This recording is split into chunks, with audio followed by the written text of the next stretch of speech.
विशेषतः आईआईटी इंदौर से कौन कौन आए हैं? ओके, हरे कृष्ण। तो आप सभी का बहुत स्वागत। हम लोग आज एकत्र हुए हैं श्रीमद् भगवद गीता यथारूप से श्रवण करने के लिए।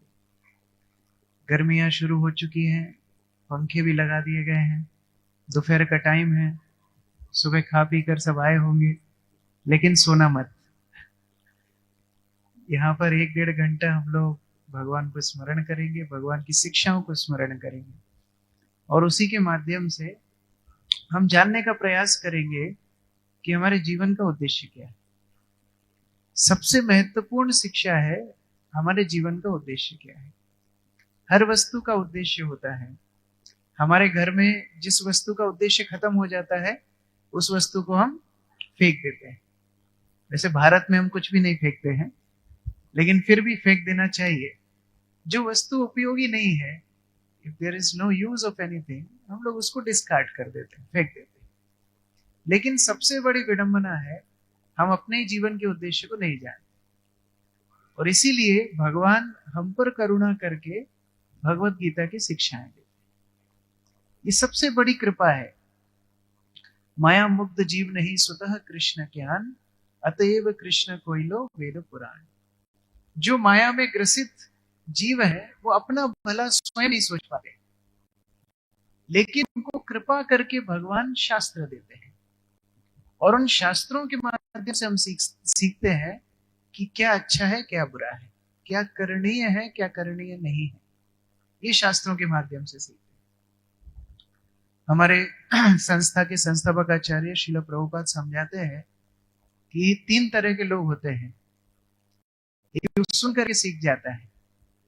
किसी ने बोला आग में हाथ डालोगे जल लो, सुन करके सीख गया। दूसरे तरह के लोग होते हैं जो करके सीखते हैं। नहीं मैं तो हाथ डाल के देखूंगा। तो आग में हाथ डालते हैं, जलते हैं, फिर उनको समझ में आ जाता है कि आग में हाथ नहीं डालना चाहिए। तीसरे तरह के लोग और महान होते हैं, वो करके भी नहीं सीखते। वो बार बार एक ही गलती करते हैं और फिर बार बार पछतावा करते हैं। तो हमको फर्स्ट कैटेगरी में आना है, सुन करके सीख जाना है। जैसे आप में से कौन कौन ये विश्वास करते हैं कि जहर खाने से मृत्यु होती है? हाथ खड़ा करो। किस किस ने जहर खा के देखा? हाथ खड़ा करो। हाँ, जहर खाते तो जिंदा कैसे रहते? सुन के सीखा। तो हर चीज को एक्सपेरिमेंट करके सीखने की आवश्यकता नहीं होती। कई चीजें सुन करके भी हम सीखते हैं। जैसे यहाँ यूनिवर्सिटी के कई स्टूडेंट्स हैं। आप में से कौन कौन जानते हैं कि ग्रेविटी की मात्रा कितनी है? What is the value of gravity? कितना है? अच्छा, 9.8। लैब में एक्सपेरिमेंट किस किसने किया है ग्रेविटी का? होता है ना असाइनमेंट? हाँ, किसका 9.8 आया था? नहीं आया था। फिर जो आया वो लिख दिया, और फिर उसको बोलते हैं एरर इन ऑब्जर्वेशन। उसके भी टीचर मार्क्स देती है। तो वास्तव में हर चीज एक्सपेरिमेंट नहीं की जा सकती। कई वस्तुओं को श्रवण करके हम सीखते हैं, और जब श्रवण करके सीखते हैं उसको हम जीवन में प्रैक्टिकली अप्लाई कर सकते हैं। मानो एक व्यक्ति है जिसने केवल ग्रेविटी की मात्रा निकालने के लिए पूरा जीवन निकाल दिया, और दूसरा व्यक्ति है जिसको रिसर्च करी हुई मिल गई कि ग्रेविटी की मात्रा इतने है, उसको यूज करके उसने बहुत सारी साइंटिफिक टेक्नोलॉजी को इन्वेंट कर लिया। दोनों में से कौन सा अच्छा है? सेकंड वाला अच्छा है। तो जो शिक्षाएं भगवान ने पहले से हमको प्रदान कर दी उसको इस्तेमाल करके अब आगे बढ़ना है। ये बुद्धिमानी की निशानी है। तो हम लोग भगवत गीता के श्रवण कर रहे हैं 10वें अध्याय से। 10वां अध्याय भगवत गीता का है विभूति विस्तार योग। इस अध्याय में हम भगवान की विभूतियां सीखते हैं, और भगवान की विभूतियां सीखने के साथ साथ हम ये भी सीखते हैं कि हम कितने तुच्छ हैं, हम कितने क्षणिक हैं। जब हमसे कोई महान व्यक्ति हमारे सामने आ जाता है तो अपने आप हम लोग थोड़े झुक जाते हैं। तो लोग बोलते हैं भगवान को समर्पण करो, भगवान की भक्ति करो, लेकिन जब तक हम ये नहीं समझेंगे कि भगवान कितने महान है, हमारे अंदर वो प्रपत्ति, वो शरणागति नहीं आएगी। इसलिए भगवान को समझना ये भक्ति का प्रथम अंग है। भगवान को वैसे जीव समझ नहीं सकता, लेकिन ये समझना कि हम भगवान को नहीं समझ सकते, ये भी वो समझने की एक शुरुआत है। और ये हम भगवत गीता से थोड़ा एक संकेतात्मक रूप से समझ रहे हैं। इस अध्याय में भगवान ने बहुत सारी विभूतियों का वर्णन किया है, किस प्रकार ये जगत में जितना श्रेष्ठ वस्तुएं हम देखते हैं वो सब भगवान के ही अंश हैं, भगवान के ही रूप हैं। आज हम लोग प्रवेश करने जा रहे हैं श्लोक संख्या 37 में। आप लोग को प्रोजेक्ट है? अच्छा, ओके, तो कृपया दोहराइए कि कौन कौन गीता लेके आए हैं। Okay, very good. जो नहीं लाए हैं आप स्क्रीन में देख सकते हैं। वृष्णिनाम वासुदेव अस्मि पांडवानां धनंजय मुनिनाम अपि अहम व्यास कविनाम कृष्ण कविः वृष्णिनां वासुदेवस्मि पांडवानां धनंजय मुनिनामपि अहं व्यास कविनां कृष्णः कवि वृष्णिनां वासुदेवोऽस्मि पांडवानां धनंजय मुनिनामपि अहं व्यास कविनां कृष्णः कवि। अनुवाद: मैं वृष्णि वंशुओं में वासुदेव हूं और पांडवों में अर्जुन हूं। मैं समस्त मुनियों में व्यास तथा महान विचारकों में उष्णा हूं। कौन जानते हैं उष्णा कौन है? Special prize. उष्णा कौन है? कौन जानते हैं? चलो, इसलिए प्रभुपाद के तात्पर्यों की आवश्यकता है। तात्पर्य: कृष्ण आदि भगवान है और बलदेव कृष्ण के निकटतम अंश विस्तार है। कृष्ण तथा बलदेव दोनों ही वसुदेव के पुत्र रूप में उत्पन्न हुए, अतः दोनों को वासुदेव कहा जा सकता है। दूसरी दृष्टि से, चूंकि कृष्ण कभी वृंदावन नहीं त्यागते, अतः उनके जितने भी रूप अन्यत्र पाए जाते हैं वे उनके विस्तार है। वासुदेव कृष्ण के निकटतम अंश विस्तार, अतः वासुदेव कृष्ण से भिन्न नहीं है।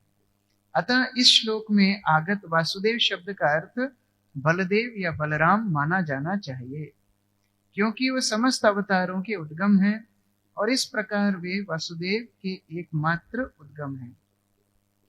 भगवान के निकटतम अंशों को स्वांश कहते हैं और अन्य प्रकार के भी अंश हैं जो विभिन्नांश कहलाते हैं। पांडु पुत्रों में अर्जुन धनंजय नाम से विख्यात है। वे समस्त पुरुषों में श्रेष्ठतम, अतः कृष्ण स्वरूप है। मुनियों अर्थात वैदिक ज्ञान में पटु विद्वानों में व्यास यानी वेद व्यास सबसे बड़े हैं, क्योंकि उन्होंने कलयुग में लोगों को समझाने के लिए वैदिक ज्ञान को अनेक प्रकार से प्रस्तुत किया, और व्यास कृष्ण के एक अवतार भी माने जाते हैं, अतः वे कृष्ण स्वरूप हैं। कविगण किसी विषय पर गंभीरता से विचार करने में समर्थ होते हैं। कवियों में उष्णा अर्थात शुक्राचार्य असुरों के गुरु थे। वे अत्यधिक बुद्धिमान तथा दूरदर्शी राजनेता थे। इस प्रकार शुक्राचार्य कृष्ण के ऐश्वर्य के दूसरे स्वरूप हैं। यहाँ पर हम लोग श्रीमद् भगवद गीता के इस तात्पर्य समझने का प्रयास कर रहे हैं कि किस तरह कृष्ण अलग अलग रूपों में विद्यमान रहते हैं और इन सभी रूपों का एक एक प्रयोजन है। जैसे सर्वप्रथम बलराम की बात चल रही है।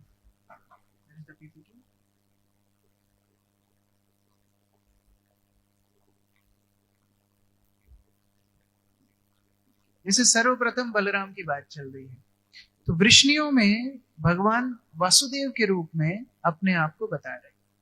अब वो स्वयं भी वासुदेव है, लेकिन बलराम भी वासुदेव है। तो ये जो बलराम रूप है भगवान का, ये बहुत महत्वपूर्ण है। हम लोग जो थोड़े बहुत भी भक्ति तत्व से अभिज्ञ है, जो थोड़ा बहुत भी जानते हैं, वो जानते हैं कि भगवान 5 रसों का आस्वादन करते हैं।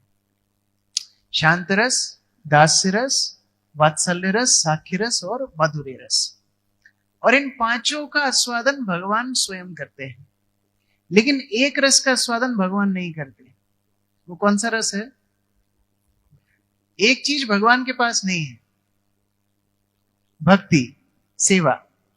ये सेवा भगवान के पास नहीं है, क्योंकि सब भगवान की सेवा करते हैं, भगवान को किसी की सेवा करने की आवश्यकता नहीं होती। लेकिन बलराम भगवान के वो रूप हैं जिनके अंदर 5 रस भी हैं और सेवा भी है। इसलिए भगवान यहां पर बोल रहे हैं, वृष्णियों में मैं कौन हूं? बलराम। देखिए, भौतिक जगत और आध्यात्मिक जगत में यही पार्थक्यता है। भौतिक जगत में कोई कितना बड़ा व्यक्ति बनेगा, उसका निर्णय होता है कितने लोगों को वो नीचे कुचल सके। ये बड़े बनने का एक प्रमाण है। लेकिन आध्यात्मिक जगत में कोई बड़ा कैसे बनता है? कौन कितने लोगों की सेवा करता है, ये बड़े बनने की पहचान। जैसे बलराम, अभी जो दरी पे आप बैठे हुए हो ये बलराम है। जिस भूमि पे आप बैठे हुए हो ये बलराम ने धारण की हुई है, शेषनाग के रूप में। जो पंखे यहां चल रहे हैं वो बलराम का रूप है। जो करताल हम लोग बजा करके भगवान का कीर्तन करते हैं ये बलराम है। जो मृदंग पीट करके हम कीर्तन करते हैं वो मृदंग बलराम है। भगवान का ये मंदिर बलराम है। तो भगवान की सेवा के साथ साथ बलराम पूरी सृष्टि की सेवा करते हैं, इसलिए आध्यात्मिक जगत में सर्वश्रेष्ठ है। भौतिक जगत में क्या होता है, हर व्यक्ति ये सोचता है कि मैं दूसरे का शोषण कैसे करूं। आप मित्र मित्र छोड़ दीजिए, भाई भाई भी यही सोचते हैं कैसे मैं ज्यादा से ज्यादा बेनिफिट इससे निकाल लूं। जैसे एक बार एक पिता की 2 संतानें थी और पिता की मृत्यु हो गई। अब पिता के पास 2 संपत्ति थी, एक भैंस थी और एक कंबल था। अब दो पुत्र हैं, बंटवारा कैसे हो? कंबल कौन रखेगा, भैंस कौन रखेगा? लड़ाई झगड़ा शुरू हो गया। अभी एक विद्वान आया है। वो विद्वान बड़े बेटे के मित्र थे। बड़े बेटे ने बोला, देखो ऐसा कुछ बंटवारा करो कि मेरा फायदा हो जाए। बोले ठीक है, कोई बात नहीं, मैं करता हूं। तो छोटे बेटा थोड़ा सरल था, उसको बुलाया, बोला देखो कंबल जो है ना आधा आधा बांट लेते हैं, मतलब दिन के समय कंबल तुम रखना, रात के समय तुम्हारे बड़े भाई साहब रखेंगे।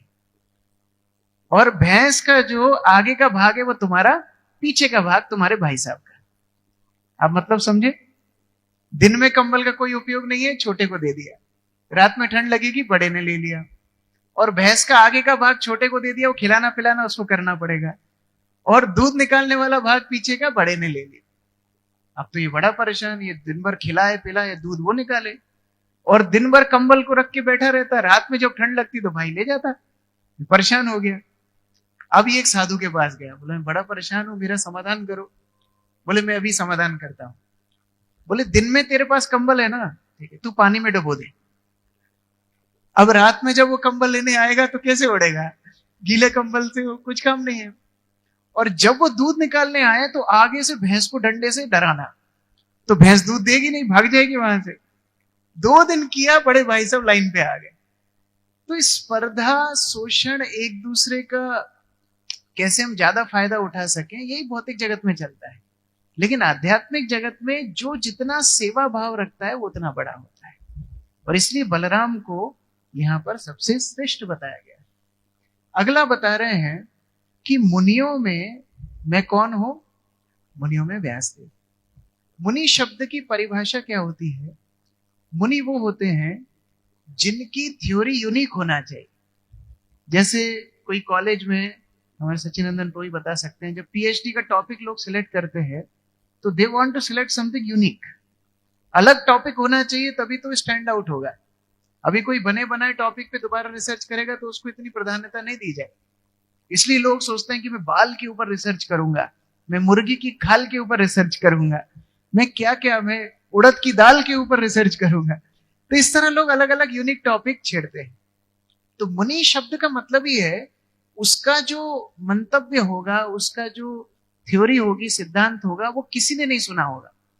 और एक मुनि का सिद्धांत दूसरे मुनि से मैच नहीं होना चाहिए, वो अलग अलग होना चाहिए। जैसे कई बार ज्यादा विद्वान जब एक जगह इकट्ठे हो जाते हैं तो ऐसी ही विडंबनाएं आ जाती है। एक बार क्या हुआ, 4-5 लोग एक ट्रक में सफर कर रहे थे और वो ट्रक ना एक ब्रिज के अंदर अटक गया। थोड़ा सा अटक गया, अब ना पीछे ले जा पा रहे हैं ना आगे ले जा पा रहे हैं, वो ब्रिज के नीचे अटक गया। हाइट का अनुमान ड्राइवर को हो नहीं पाया, अटक गया। अब अंदर बैठे थे सब आईआईटी के छात्र, एक मैकेनिकल ब्रांच का था, एक सिविल ब्रांच का था, एक मैथ्स का छात्र था और एक इकोनॉमिक्स बहुत अच्छे से जानता था। चारों आपस में बात करने लगे। मैकेनिकल वाला बोलता है एक काम करो, एक बड़ी सी क्रेन लाओ, ब्रिज को ही ऊपर उठा दो। मैकेनिकल वाले मशीन से ज्यादा प्रेम करते हैं, बोले क्रेन लाओ, ब्रिज को ऊपर उठा दो, ट्रक निकल जाएगा। बोले अरे पागल हो, इतनी बड़ी क्रेन कहां से आएगी, ब्रिज को कैसे उठाओगे? तो सिविल वाला बोला, अब सिविल वालों के तोड़ फोड़ में बहुत विश्वास करते, बोलते ब्रिज को ही तोड़ दो, बाद में बना लेंगे, ट्रक निकाल लेंगे।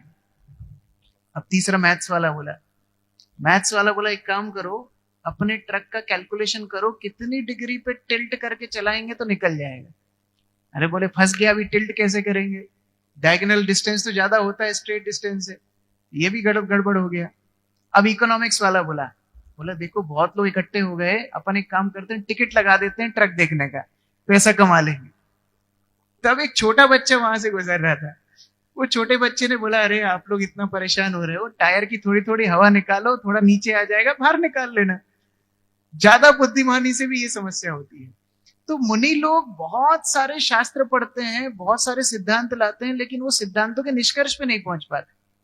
आप देखिए, हम लोग पिछली कक्षा में भी चर्चा कर रहे थे, जो ज्यादा शास्त्र पढ़ के आते हैं ना, उनको समझाना मुश्किल हो जाता है। उनको बोलो भक्ति करो तो वो ज्ञान की बात करेंगे, ज्ञान मार्ग का बोलोगे तो वो कर्म की बात करेंगे, फिर कर्म की बात बोलोगे तो वो बोलेंगे अरे प्रभु जी हमको तो सब छोड़ के मोक्ष चाहिए। वो तीनों तरह से घुमाते रहेंगे। लेकिन जो सरल है वो लोग सिद्धांत को पालन कर सकते हैं। अब व्यासदेव ने क्या देखा कि कलयुग में तो हर व्यक्ति अपने आप को पंडित मानेगा, हर व्यक्ति अपने आप का ज्ञान दूसरों को बांटने का प्रयास करेगा, तो शास्त्रों का जो मूल सिद्धांत है वो खो जाएगा। इसीलिए व्यासदेव आकर के सारे शास्त्रों को पहले तो लिपिबद्ध करते हैं, क्योंकि जो चीज लिखी नहीं जाती, जो चीज प्रमाणित स्रोतों से नहीं मिलती, उनके ऊपर विश्वास कभी नहीं करना चाहिए। आपकी कई बुआ होंगी, कई फूफा होंगे, कई मौसी होंगी, मौसा होंगे, वो आपको कई रीति रिवाज बताएंगे। विशेषता घर में जब शादी हो, सब लोग अपना ज्ञान बताते हैं, पीली पूजा, काली पूजा, नीली पूजा, सफेद पूजा, बहुत सारी पूजाएं करवाएंगे। फिर जब किसी की डेथ होती है तब भी लोग अपना अपना ज्ञान बताते हैं, ऐसे रखो, ऐसे उठाओ, ऐसे जलाओ, जैसे इनका तो कभी जलने ही नहीं वाला है, ये इनकी एकमात्र अर्थी इनकी उठने वाली है। सब लोग अपना अपना ज्ञान बताते हैं। लेकिन वास्तव में वेद व्यास की बहुत बड़ी कृपा है कि उन्होंने शास्त्रों को लिपिबद्ध कर दिया। अभी कोई पूछे आप कहां से बोल रहे हो, तो व्यक्ति को बताना चाहिए मैं फलाने शास्त्र से बोल रहा हूं, तभी जाकर के हम उसके ऊपर विश्वास करेंगे। लेकिन शास्त्रों में भी इतनी विविधता है, इतने शास्त्र हैं कि व्यक्ति के पास समय कहां है। महाभारत के भीतर व्यासदेव ने गीता रखी। सोचा महाभारत में लोगों को इंटरेस्ट होगा, लड़ाई झगड़ा सबको पसंद है, तो महाभारत पढ़ते पढ़ते लोग गीता भी पढ़ जाएंगे। लेकिन लोग डेढ़ शाने हैं, पूरी महाभारत पढ़ते हैं, वो गीता वाला चैप्टर छोड़ देते हैं। किस किसने महाभारत सीरियल देखा है, हाथ खड़ा करो। ईमानदारी से बताना, जब गीता वाला एपिसोड होता है छोड़ देते हो ना? हाँ, गीता वाला एपिसोड निकालो। वो जब दुर्योधन बोलता है महादेव की सौगंध मैं तुम्हारा लहू पी लूंगा, वो मजा आता है सुनने में। तो लोग इतने चतुर हैं, उसको भी छोड़ देते हैं। तब वेद व्यास ने सारातिसार शास्त्रों का एक ग्रंथ में दिया, श्रीमद् भागवतम, जिससे कोई भी व्यक्ति भ्रमित ना रहे। और ये वेद व्यास की सबसे बड़ी कृपा है कि उन्होंने हमको भागवत ग्रंथ दिया, अमल पुराण दिया। अगर उस ग्रंथ का कोई श्रवण कर ले तो फिर उसको और शास्त्र पढ़ने की आवश्यकता नहीं। इसलिए यहां पर बोल रहे हैं मैं मुनियों में वेद व्यास। अगला बोल रहे हैं मैं शुक्राचार्य हूं। शुक्राचार्य क्या है? ये बड़े पॉलिटिकल हैं, राजनीति बहुत अच्छी जानते हैं, कोई भी बात को कैसे घुमाना है शुक्राचार्य जानते हैं। जैसे अभी जस्ट 1 घंटा पहले हम कुछ भक्तों के साथ एक शरणागति पे चर्चा कर रहे थे, तो वहां पर एक विषय आया था कि कैसे लोग शास्त्रों की बात को घुमाते हैं। तो वहां पर चर्चा चल रही थी कि कैसे जब बलि महाराज तैयार हो गए वामन देव को भिक्षा देने के लिए, 3 पग भूमि देने के लिए तैयार हो गए, अब शुक्राचार्य बोलते हैं कि अपना तुम वादा तोड़ दो। बोलते हैं अरे आप हमारे गुरु हो, आप हमको यज्ञ करा रहे हो, आप हमको झूठ बोलने के लिए बोल रहे हो, वादा तोड़ने के लिए बोल रहे हो, हमने वचन लिया उसको तोड़ने के लिए बोल रहे हो। तो वो शास्त्र से ही बताते हैं कि किस किस स्थिति में अपना वचन तोड़ा जा सकता है। बोलते हैं स्त्रीशु, स्त्रियों से बात छुपानी हो तो झूठ बोल सकते हैं, ऐसा बोलते हैं। क्योंकि स्त्रियों को विशेष वरदान बोलो, श्राप बोलो, जो भी है, पेट में बात नहीं पचती है। आजकल वैसे पुरुष भी कम नहीं है, वो भी जो भी होता है सबसे पहले इंस्टाग्राम पे डाल देते हैं, तो वो छुपाने की बात ही नहीं। और नर्मशु, जोकिंग अगर आप कर रहे हो आपस में किसी के साथ, तो फिर थोड़ा बहुत झूठ चलता है, अतिशोक्ति चलती है। जैसे किसी ने देखा 4 पंछी उड़ रहे थे, मजाक मजाक बोलेगा 400 उड़ रहे थे, तो ये कविता में कभी अतिशोक्ति चलती है। उसके बाद वो बोलते हैं विवाह जब फिक्स होता है तब थोड़ी अतिशोक्ति चलती है। आपसे कोई पूछे कि अरे ये लड़की कैसी है, अरे बहुत बेहतरीन लड़की, हाँ देवी अप्सरा जैसी लड़की है। लड़के का पूछो लड़का कैसा, अरे एकदम राम है, राम। ऐसा लड़का पूरा सूरज लेके ढूंढोगे तो भी नहीं मिलेगा। फिर जब दोनों की शादी होती है एक दूसरे के ऊपर बर्तन फेंकते हैं, तो जिसने फिक्स कराई है वो गायब हो जाता है, फिर वो फोन उठाता नहीं है, क्योंकि उसका काम हो गया कंप्लीट। जो लोग पुष्प वृष्टि करते हैं विवाह में, तो एक मंत्र बोला जाता है, साधु सावधान। वो पहले ही फूल फेंकते फेंकते बोलते हैं सावधान, अभी तुम्हारी तुमको निभाना है, हम फूल फेंक के दाल बाटी खा के चले जाएंगे। तो जब विवाह फिक्स होता है तब लोग थोड़ा बहुत झूठ बोलते हैं। उसके बाद वृत्त संकट है, अगर कोई ऐसी संकट आपके ऊपर आ जाए जिससे आपका फाइनेंशियल लॉस हो रहा है, लोग झूठ बोलते हैं। बिजनेसमैन ऐसा करते हैं। कौन कौन की दुकान है यहां पर, हाथ खड़ा करो। दुकान किस किस की है, बिजनेस किस किस का है, किसी भी प्रकार का।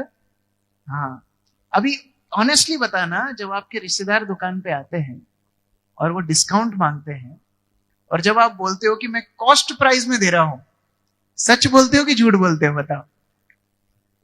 अभी मुस्कुरा रहे हैं सब। कॉस्ट प्राइस, अरे भाभी जी इसमें तो कोई फायदा ही नहीं है, मैं तो अपनी जेब से डाल के आपको दे रहा हूं।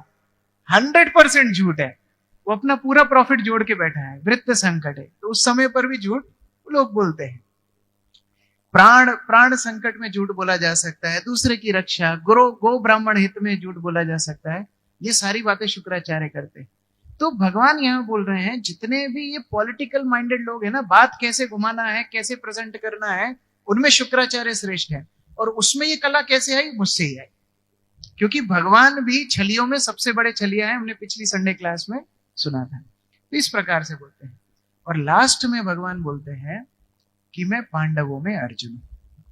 ये आज का हमारा विषय है। अर्जुन ही क्यों? भगवान के इतने भक्त थे, द्वापर युग में कोई भक्तों की कमी नहीं थी। कलयुग में तो चलो ठीक है, भक्त ढूंढने से नहीं मिलते हैं, लेकिन द्वापर युग में इतने भक्तों के बीच में फिर अर्जुन को ही क्यों ज्ञान दिया? क्या कारण था उसका? भगवान स्वयं इसका उत्तर देते हैं कि हे अर्जुन, तुम्हारे अंदर 2 गुण हैं। तुम एक तो भक्त हो, दूसरे तुम मेरे सखा हो। सखा मतलब क्या है? सखा मतलब जो अनुकूल हो। महाभारत में सखा के कई लक्षण बताए हैं। सखा मतलब, एक तो सखा मतलब है खा, साथ में खा, ये सखा। लेकिन सखा के लक्षण क्या क्या है? अगर आप खुश हो तो सखा ने खुश होना चाहिए। सामान्यतः भौतिक जगत में ऐसा होता है? कभी नहीं होता। बहुत गहरा मित्र भी होगा, आपको कुछ अच्छी उपलब्धि मिलेगी, वो अंदर से आग बबूला होने लगेगा, उसका टेम्परेचर बॉयल होने लगेगा। लेकिन महाभारत बताती है वास्तविक सखा कौन है? आपकी प्रगति में जो प्रसन्न हो, ये आपका सखा है।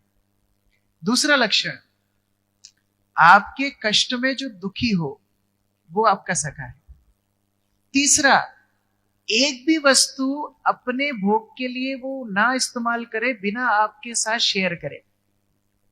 चौथा, आपके घाटे को अकेले ना भोगने दे, अपने साथ शेयर कर ले। ऐसा मिलेगा सखा कहीं? कभी नहीं मिलेगा, काश होता।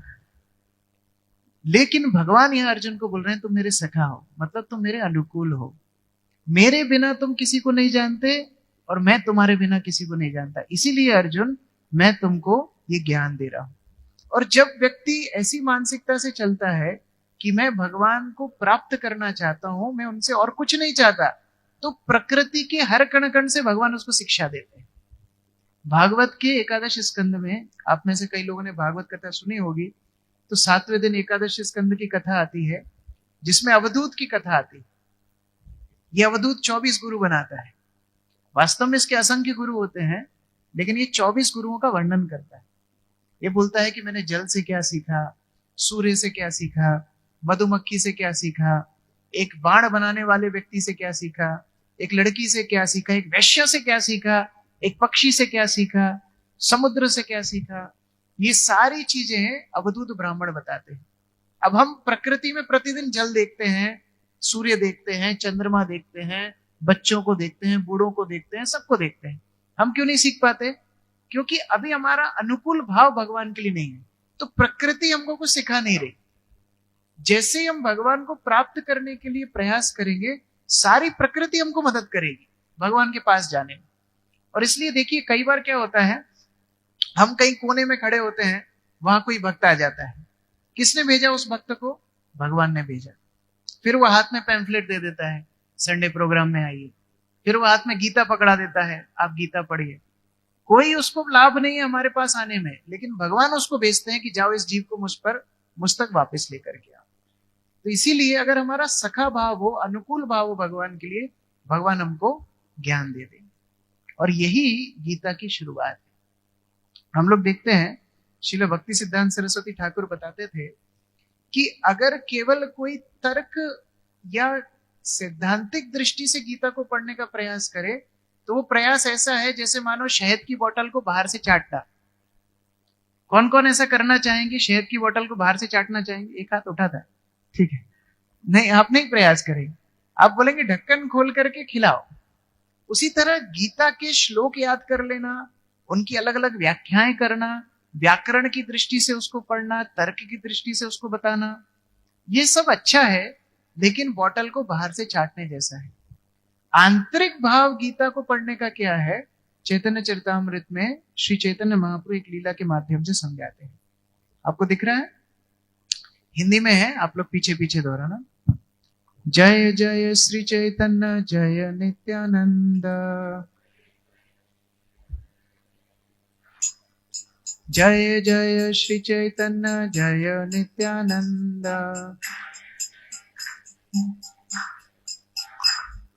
जय द्वैत चंद्र जय गौर भक्त वृंदा।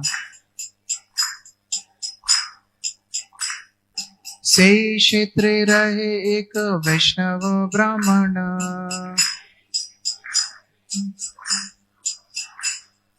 देवालय आसी करे गीता वर्तन।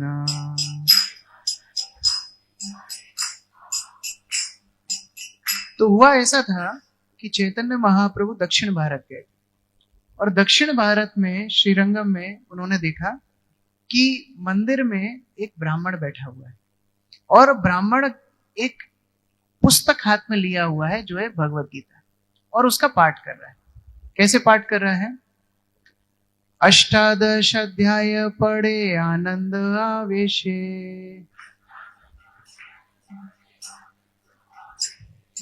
अशुद्ध पढ़े न लोक करे उपहासे। तो पढ़ रहा था, बहुत आनंद से पढ़ रहा था, लेकिन लोग उसका मजाक उड़ा रहे थे। कई बार ऐसा होता है ना कि कोई गाता है, उसको लगता है वो बहुत अच्छा गा रहा है, लेकिन बाकी लोग बोलते हैं अरे बाप रे, कान में से खून निकल रहा है। तो इसी तरह से वो ब्राह्मण पढ़ रहा था, उसको बड़ा आनंद आ रहा था, एक एक श्लोक पढ़ रहा था, लेकिन अशुद्ध पढ़ रहा था। और वो अशुद्ध पढ़ने के कारण बाकी, अब दक्षिण भारत के जो लोग होते हैं, संस्कृत उच्चारण बहुत स्पष्ट होता है, तो वो लोग सुन करके मजाक उड़ा रहे थे। तो क्या हुआ? केह हासे केहो निंदे ताहा नहीं माने, आविष्ट हैया गीता पढ़े आनंदित मने। उसको कोई फर्क ही नहीं पड़ रहा है, कोई हंस रहा है, कोई उसकी निंदा कर रहा है, लेकिन वो मान ही नहीं रहा, वो तो आनंद में अपना पढ़ता जा रहा है। पुलकाश्रु कंप स्वेद यावत पठन,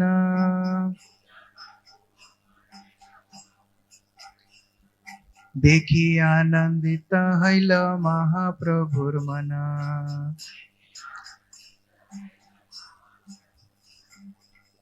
तो गीता पढ़ने से उसके आंसू आ रहे थे, पूरे शरीर के रोंगटे खड़े हो रहे थे, इतने उसको भाव विकार आ रहे थे, ये देख के चैतन्य महाप्रभु बड़े प्रसन्न हो गए। तो चैतन्य महाप्रभु उसके पास गए। महाप्रभुर पूछ तारा सुनी महाशय, कौन अर्थ जानी तुम्हारे तो सुख है। महाप्रभु उसके पास जाके पूछे, अरे भाई साहब बताओ, ऐसा क्या समझ में आ रहा है जो इतना आनंद आ रहा है आपको? रोंगटे खड़े हो रहे हैं, आंसू निकल रहे हैं, अशुद्ध तो पढ़ रहे हो, तो ऐसा क्या समझ में आ रहा है जो इतना तुमको आनंद आ रहा है? क्या हुआ? बताता है। विप्र कहे मूर्ख आमी शब्दार्थ न जानी, शुद्ध शुद्ध गीता पढ़ी गुरु आज्ञा मानी। तो ब्राह्मण बोलता है, मेरे को ना शब्दार्थ मालूम है, ना उच्चारण मालूम है, ना व्याकरण मालूम है, कुछ मालूम नहीं। मैं तो केवल मेरे गुरु ने बोला गीता पढ़ो करके आज्ञा पालन कर रहा हूं। तो फिर अर्जुनेर रथे कृष्ण है रज्जुधर,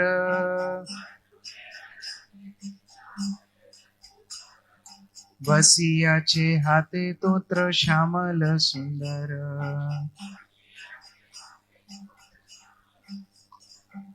लेकिन ये पढ़ते पढ़ते मुझे एक सीन मेरे मन में बार बार स्मरण आ रहा है। क्या? कि भगवान अर्जुन की प्रसन्नता के लिए अर्जुन का रथ हाँक रहे हैं, रस्सी पकड़ के बैठे हैं, और इतने सुंदर लग रहे हैं, श्याम सुंदर, रस्सी पकड़ के बैठे। पूरी सृष्टि का नियंता, पूरी सृष्टि के सृष्टिकर्ता एक भक्त की प्रसन्नता के लिए उसका रथ चला रहे हैं। अर्जुनेर कहिते छे ना हितोपदेश,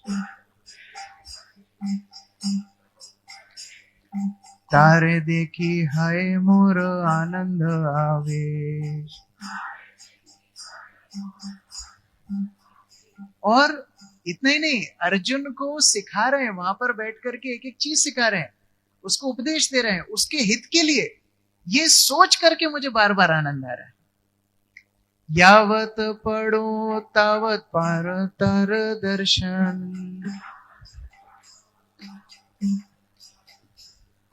यही लागे गीता पाठ ना छाड़े मोर मन। तो जब भी गीता उठाता हूं, पढ़ने की कोशिश करता हूं, बस यही स्मरण आता है कि भगवान अर्जुन से कितना प्रेम करते हैं, अर्जुन को उपदेश दे रहे हैं, उसका रथ हाँक रहे हैं। ये बार बार अनुभव करके मुझे आनंद होता है, और इसी लोभ में बार बार गीता पढ़ता हूं, छोड़ने का मुझे मन नहीं करता है। प्रभु कहे गीता पाठे तुम्हारे अधिकार, तुम्ही से जाना हो गीतार अर्थ सार। चैतन्य महाप्रभु बोलते हैं तुम्हारा ही गीता पढ़ने का अधिकार है, और ये जितने हंस रहे हैं ना तुम्हारे ऊपर, इनका अधिकार नहीं, क्योंकि गीता का जो मर्म है वो तत्व तुम समझ गए कि भगवान अपने भक्त से कितना प्रेम करते हैं। एकमात्र भक्ति ही भगवान को आकर्षित कर सकती है। तो अगर हम गीता समझना चाहते हैं तो उस भाव से समझना है जिस भाव से अर्जुन ने समझा, नहीं तो हमारा गीता समझना व्यर्थ हो जाएगा। हम गीता कभी समझ ही नहीं पाएंगे, प्रवेश ही नहीं कर पाएंगे गीता।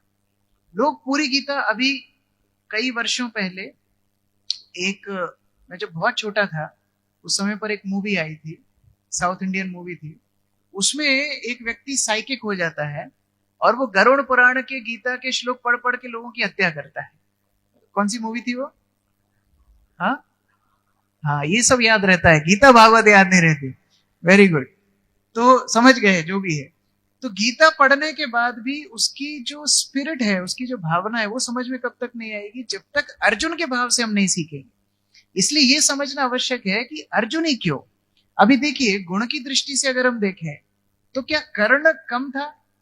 कौन कौन कर्ण का पक्ष लेते हैं? हाथ खड़ा करो, आपको कोई दंड नहीं मिलेगा। एक आध वोट पीछे पड़ा, हाँ यहाँ भी पड़ा, आधा आधा मत उठाओ, पूरा ऊपर उठाओ। कर्ण अच्छा था, कौन कौन बोलना चाहते? कर्ण के साथ तो अन्याय हुआ ना, कितना अन्याय हुआ कर्ण के साथ। हाँ, यही हमारी मूर्खता है। कर्ण, अभी देखिए, ये एक अभिनेता कुछ बोल रहे हैं,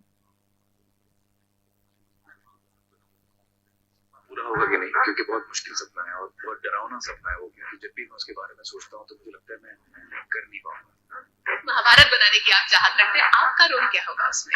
उसमें देखिए, जो मेरा फेवरेट किरदार, I think my favourite is Karna. यही नहीं, अभी और सुनिए। बट मुझे लगता है मैं कर्ण का रोल मैं कर नहीं पाऊंगा। I don't suit the character, because जब भी मैं कर्ण के बारे में सोचता हूँ तो मुझे 6 फुट 5 इंच का एक क्षत्रिय नजर आता है।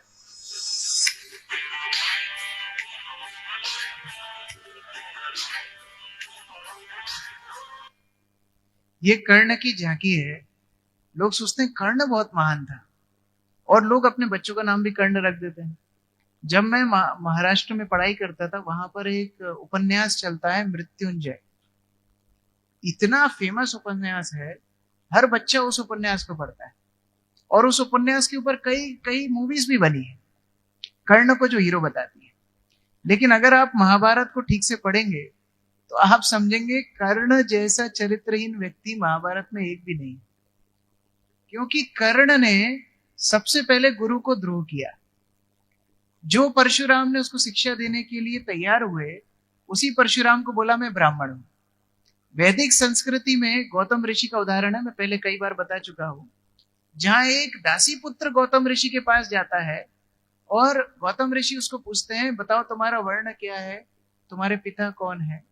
वो बोलता है मुझे पता नहीं, माता से पूछा था, माता बोलती मैं तो दासी थी, तुम्हारा पिता कौन है मुझे ही नहीं मालूम, तो तुमको कैसे बताऊंगी।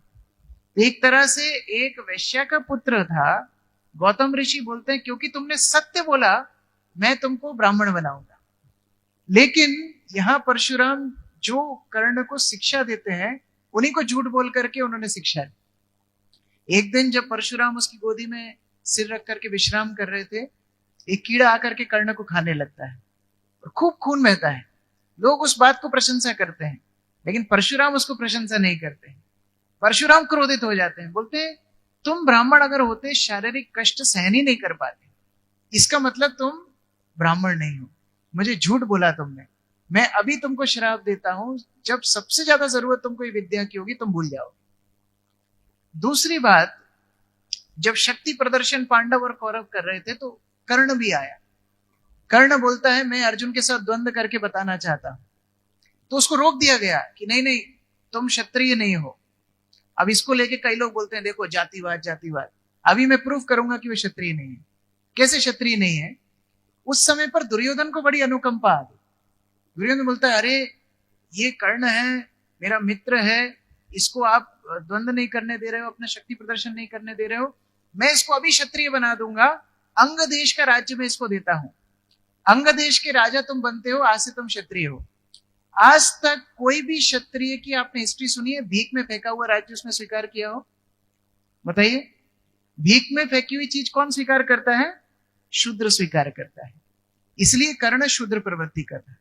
और तीसरी बात जो सबसे घिनौनी है, पूरी महाभारत में द्रौपदी को वैश्या केवल कर्ण ने ही बुलाया, दुर्योधन ने नहीं बुलाया, दुशासन ने नहीं बुलाया। जब चीरहरण हो रहा था उस समय पर कर्ण बोलता है कि ये तो 5-5 पति वाली पत्नी है, इसको जांग पे बिठा लो, छठवा भी हो जाएगा। ये बात का समर्थन अगर कोई करके कर्ण को हीरो बोलता है तो फिर उसका ही दुर्भाग्य। तो भगवान क्या शिक्षा देना चाहते हैं? केवल स्किल से नहीं, चरित्र से ज्ञान प्राप्त होता है। तो भक्त का अगर चरित्र नहीं है उसको कृष्ण भक्ति प्राप्त नहीं होगी।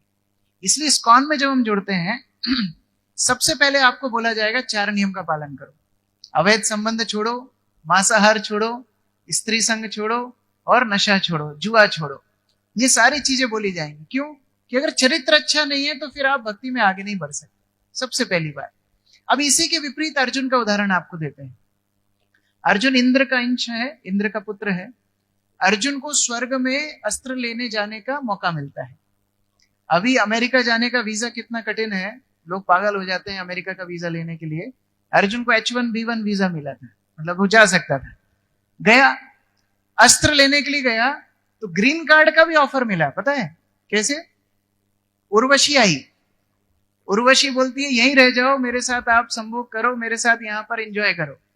तो अर्जुन बोलता है आप पूर्व काल में हमारे पूर्वज पुरुरवा के साथ में थी, तो मैं आपको माता दृष्टि में देखता हूं, तो मैं आपके साथ संग करने का दूर, मैं आप तो चरण छू करके आपको माता रूप में स्वीकार करता हूं।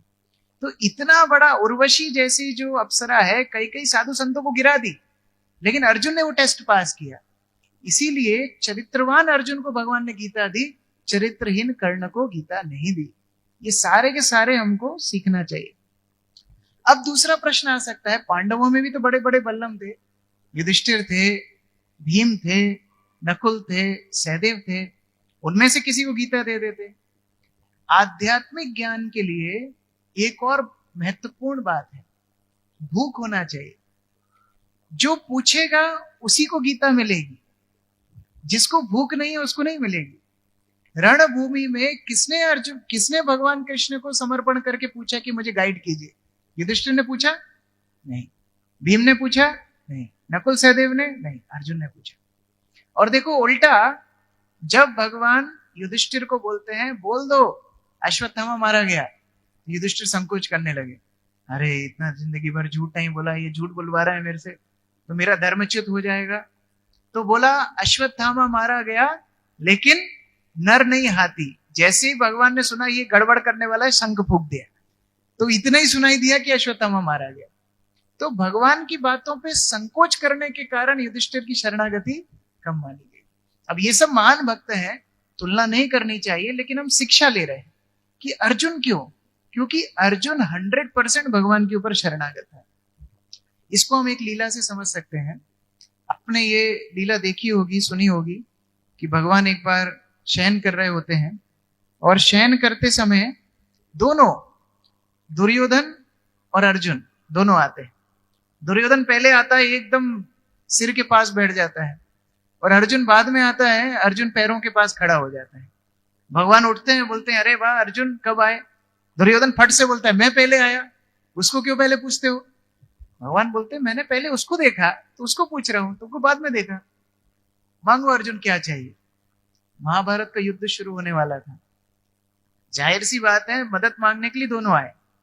अब भगवान बोलते हैं क्योंकि मैंने अर्जुन को पहले देखा है, अर्जुन को पहले मांगने का मौका दूंगा, और अर्जुन छोटा भी है, छोटों को पहले मौका मिलना चाहिए। दो विकल्प हैं आपके पास, या तो मैं या मेरी नारायणी सेना। अब नारायणी सेना का मतलब आप लोग समझते हो, जैसे भगवान नारायण है, शंख चक्र गदा पद्म चतुर्भुजी, वैसी नारायणी सेना हो सकती थी। वो सारे अस्त्रों को इस्तेमाल कर सकती थी। ऐसी नारायणी सेना एक तरफ और कृष्ण एक तरफ। तो भी दुर्योधन सोचने लगा चलो कृष्ण को ही ले लेता हूं, ये तो अकेला कितने असुरों को मारा। तो भगवान दूसरी कंडीशन रखते हैं, मैं जिसकी टीम में रहूंगा लड़ाई नहीं करूंगा, अस्त्र शस्त्र नहीं उठाऊंगा। दुर्योधन बोला है अब तो नारायणी सेना ये अर्जुन पक्का चूज करेगा। लेकिन अर्जुन ने क्या मांगा? मुझे आप ही चाहिए। ऐसा नहीं कि पहले दुर्योधन ने नारायणी सेना ले ली तो फिर अब बचा ही कृष्ण है तो चलो अब ठीक है, अंधा मामा से काड़ा मामा अच्छा। ऐसा नहीं था। पहला मौका अर्जुन को दिया, अर्जुन ने कृष्ण को स्वीकार किया। फिर दूसरा, दुर्योधन अपने आप खुश होने लगा, अरे वाह कोई बात नहीं, अब आपको उन्होंने ले लिया तो मैं नारायणी सेना से ही काम चला लूंगा। वो अंदर ही अंदर खुश हो रहा था, मुझे जो चाहिए वो मुझे मिल गया। अर्जुन ने प्राथमिकता दी भगवान को, और इसलिए भगवान ने अर्जुन को प्राथमिकता दी। कई बार हम लोग पूछते हैं ना, अरे भगवान हमारे साथ इतना बुरा क्यों कर रहे हैं? आपने भगवान के साथ बुरा नहीं किया क्या? जीवन में कभी पाप नहीं किया? भगवान का स्मरण हमेशा किया? भगवान के आदेशों को पालन किया? हम अपने आप से प्रश्न पूछ सकते हैं। तो अर्जुन ने भगवान को प्राथमिकता दिया। भगवान राज्य नहीं चाहिए, नारायणी सेना नहीं चाहिए, विजय भी नहीं चाहिए, आप चाहिए बस। भगवान ने बोला तुझे विजय भी बनाऊंगा, सेना भी दिलाऊंगा, तुझे राज्य सिंहासन भी दिलाऊंगा। ये भगवान का प्रेम अपने भक्तों के लिए होता है। तो इसीलिए अर्जुन की जो गुण है उनके ऊपर हमको बार बार सोच विचार करने की आवश्यकता है। अंत में अर्जुन के कुछ नाम आपको बता करके मैं बताना चाहूंगा कि अर्जुन के गुण क्या थे, जिससे आप लोग स्मरण रखने में आसानी हो। अर्जुन के कई कई नाम भगवत गीता में भगवान बोलते हैं। जैसे इस श्लोक में भगवान ने अर्जुन का क्या नाम बोला? किस किस को याद है? हाथ खड़ा करो। अब ये मत पूछना प्रभु जी आपने श्लोक कब पढ़ा। श्लोक पढ़ा था क्लास की शुरुआत में। कौन सा नाम था? धनंजय। तो हर अध्याय में कई कई नामों से भगवान अर्जुन को संबोधित करते हैं। और ये सारे नामों के पीछे कोई ना कोई गुण अर्जुन का है। जैसे सबसे पहले अर्जुन, अर्जुन शब्द का मतलब है तेजस्वी, जिसके मुख से तेज निकलता हो, जिसके पूरा चरित्र तेजवान हो। और ऐसा क्यों है? क्योंकि वो भगवान का भक्त है। जहां भक्ति होगी वहां तेज होगा। देवकी कारागृह में थी, और कारागृह में जैसे ही भगवान गर्भ में प्रवेश करते हैं देवकी के, सारा कारागृह प्रज्वलित हो जाता है, क्योंकि सारे के सारे गुणों की खदान भगवान स्वयं है। भागवत में बताया गया अगर कोई शुद्ध भक्ति करे तो देवताओं के सारे गुण उसके अंदर हो जाते हैं, और भगवान का आश्रय में भक्त रहते हैं, इसलिए हमेशा विजयी रहते हैं। यहां पर अर्जुन की शक्ति का वर्णन हो रहा है, उसके तेज का वर्णन हो रहा है। क्या तेज है अर्जुन का? केवल भगवान के आश्रय अर्जुन ने लिया। आप लोग पीछे पीछे दोहराइए। कार्पण्य दोषोपहत स्वभाव पृच्छामि त्वां धर्म सम्मूढ़ चेता यश्रेयस्यान्निश्चितं ब्रूहि तन्मे शिष्यस्तेहं शाधि मां त्वां प्रपन्नम्। अनुवाद पढ़िए।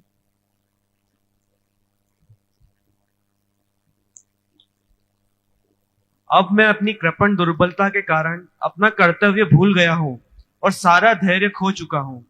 ऐसी अवस्था में मैं आपसे पूछ रहा हूँ कि जो मेरे लिए श्रेयस्कर हो उसे निश्चित रूप से बताएं। अब मैं आपका शिष्य हूँ और शरणागत हूँ, कृपया मुझे उपदेश दें। ये प्रभु का नाम भी अर्जुन ही है। तो अर्जुन इतना श्रेष्ठ बन गया आश्रय लेकर के, क्योंकि भगवान चाहते हैं कि उनका जीव उनका आश्रय ले। जो दंभी होंगे, जो अहंकारी होंगे, उनको भक्ति का तेज नहीं मिलेगा। देखो, आप भूखे व्यक्ति को खाना खिलाओगे ना, वो बड़ा प्रसन्न होगा। जो एकदम ठूस के आया है ऊपर तक, ठूसना समझते हो? खाया फिर पानी डाला, फिर खाया फिर पानी डाला, ठूस एकदम दबा दबा के खा के आया है, उसको आप कुछ भी परोसोगे ना, वो प्रसन्न नहीं होगा। तो जो व्यक्ति ये सोच रहा है मैं बहुत बड़ा हूं, मैं अपना कार्य खुद सिद्ध कर लूंगा, भगवान उसको प्रसन्न नहीं होते। भगवान के परिकर भी अगर ऐसा करे तो भी भगवान प्रसन्न नहीं होते। जैसे प्रचलित कथा है, आप लोगों को पता होगा, द्वारका में एक बार भगवान ने देखा कि सत्यभामा बड़ी अहंकारी हो गई है, और गरुड़ भी बहुत अहंकारी हो गए हैं। वो सोचते थे कि मेरे बिना भगवान कैसे कहीं जाएंगे। सुदर्शन चक्र भी सोचने लगा कि देखो मेरे बिना भगवान किसी का वध कैसे करेंगे। और सत्यभामा सोचने लगी देखो मेरी बात भगवान मानते हैं, रुक्मणी तो क्या रोने लगती है, जरा सी बात में रोने लगती है, मैं भगवान को रुला देती हूँ, तो इसलिए मेरे अलावा कौन है पटरानी। भगवान ने सोचा इनका रिपेयर करना जरूरी है। भगवान गरुड़ को बोलते हैं जाओ हनुमान को बुला के लेकर के आओ। गरुड़ जाते हैं, वायु की गति से हनुमान जी भगवान का नाम ले रहे होते हैं। जैसे ही गरुड़ जाकर के बोलते हैं अरे सुनिए करिए, हनुमान जी गरुड़ के दोनों पंख फाड़ देते हैं। बोलते नाम में डिस्टर्ब करता है, मैं नाम ले रहा हूं देखता नहीं है। हरे कृष्णा कृष्ण कृष्ण हरे हरे, हरे राम राम राम हरे हरे। गरुड़ ने बोला अरे ये क्या हुआ? सामान्य चिटपुट नेता जाता है लाल बत्ती में, सब लोग सम्मान देते हैं, मैं भगवान का वाहन हूं, मेरे पंख ही फाड़ दिए। वो तो दिव्य शरीर था, दोबारा पंख आ गए, उड़ करके द्वारका गए। द्वारका जाकर के भगवान को बोले अरे बहुत भयंकर आदमी है, मैं गया नाम ले रहा था, मैंने बोला भगवान बोला, मैं बात ही नहीं सुनी, मेरे पंख फाड़ दिए। बोले अभी जाओ पहले मेरा नाम लेना, फिर वो तुम्हारी बात सुनेगी। ठीक है, गरुड़ दोबारा उड़ करके आया, हनुमान जी को पहले भगवान का नाम लिया, हरे कृष्णा कृष्ण कृष्ण हरे हरे, हरे राम राम राम हरे हरे। तो हनुमान जी सोचा हमारी पार्टी वाला है, चलो बताओ क्या बोलना चाहते हो। बोले अरे आपको भगवान द्वारका में बुला रहे हैं। दोबारा से पंख फाड़ दिए। बोले अभी क्यों फाड़े? बोले पहले क्यों नहीं बताया पिछली बार, इतना देर कर दिया। बोले अरे खतरनाक है, गरुड़ का अहंकार चूर चूर। अभी भगवान ने सुदर्शन चक्र को बोला तुम द्वार पे रहना, कोई भी आए डिस्टर्ब नहीं होना चाहिए, मैं विश्राम कर रहा हूं। ठीक है, द्वार पे सुदर्शन चक्र खड़े हो गए, सबसे शक्तिशाली अस्त्र है। हनुमान जी गए, सुदर्शन चक्र ने रोकने दिया, तो हनुमान जी ने सुदर्शन चक्र उठा के अपने मुख में रख लिया। अंदर गए, भगवान के साथ सत्यभामा बैठी हुई है।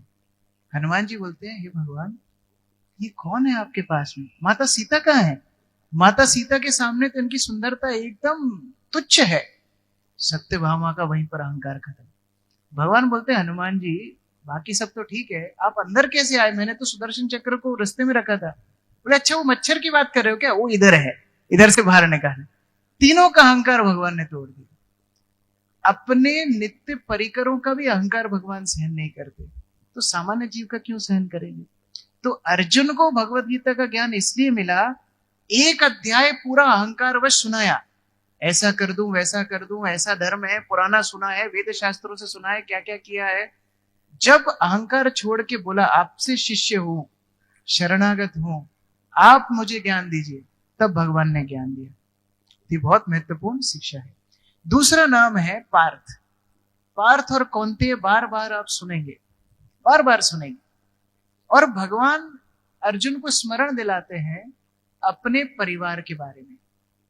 देखिए, जिस परिवार में हम आते हैं, जिस संस्कार में हम आते हैं, जिस परंपरा में हम आते हैं, उसके गुण हमारे अंदर होना चाहिए।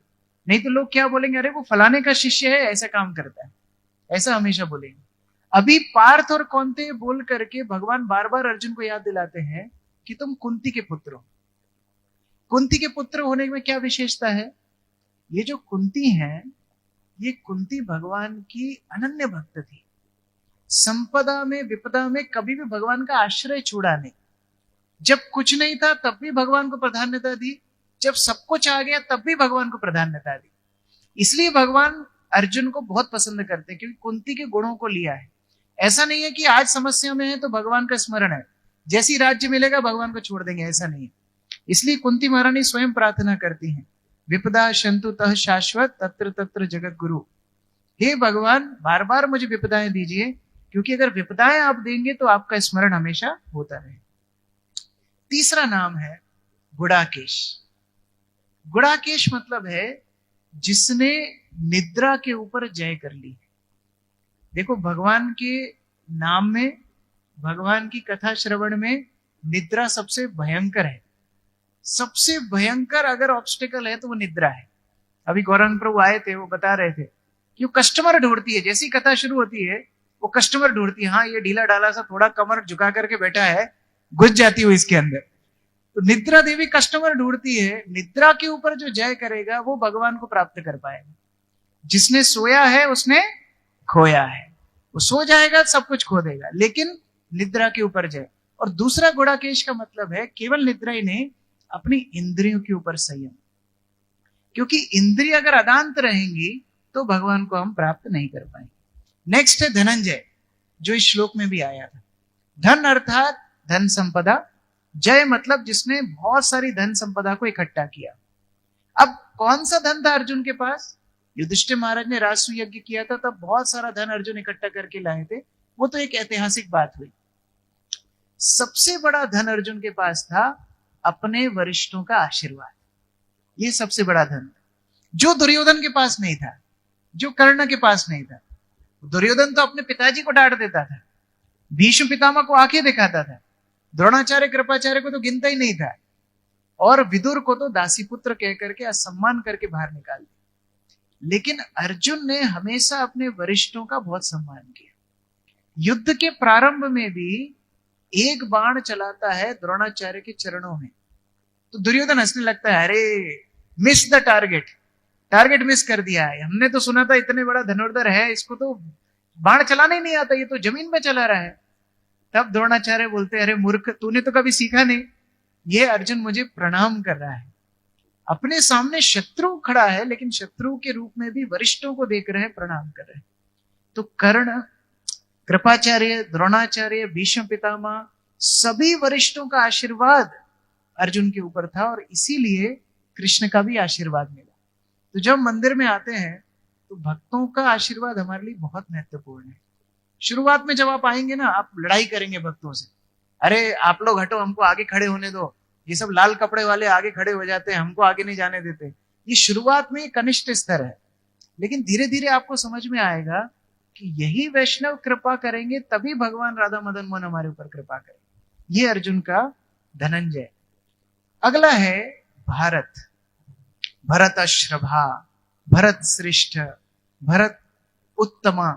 कई बार भगवान भरत भरत कह करके अर्जुन को संबोधन करते हैं, क्योंकि भगवान अर्जुन को स्मरण दिला रहे हैं कि तुम क्षत्रिय भी हो अर्जुन। ऐसा नहीं है कि भक्ति में आने के साथ साथ अपनी जिम्मेदारियां कोई छोड़ दे, तो फिर वो समाज के लिए गलत उदाहरण बनता है। अर्जुन, कितनी पत्नी थी अर्जुन की, किसको पता है? कितनी पत्नी थी? हाँ,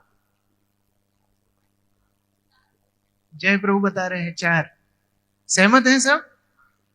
हाँ, 4 पत्नियां थी अर्जुन की। और ये 4 पत्नियों वाला गृहस्थ व्यक्ति जिसको राजपाट भी आगे चलाना है, वो अपने उदाहरण से ये समझा रहा है कि भक्ति का मतलब ये नहीं है कि आपको सब कुछ छोड़ना है। ये भी अर्जुन ने सिखाया। कोई बाबा फकीर को गीता नहीं सिखाई भगवान ने, क्योंकि उनको सिखाते तो समाज क्या बोलता कि अगर हमको भक्ति करना है तो सब कुछ छोड़ना पड़ेगा। इसलिए अर्जुन का अगला गुण है अपने कर्तव्यों का निर्वाह जिम्मेदारी से किया।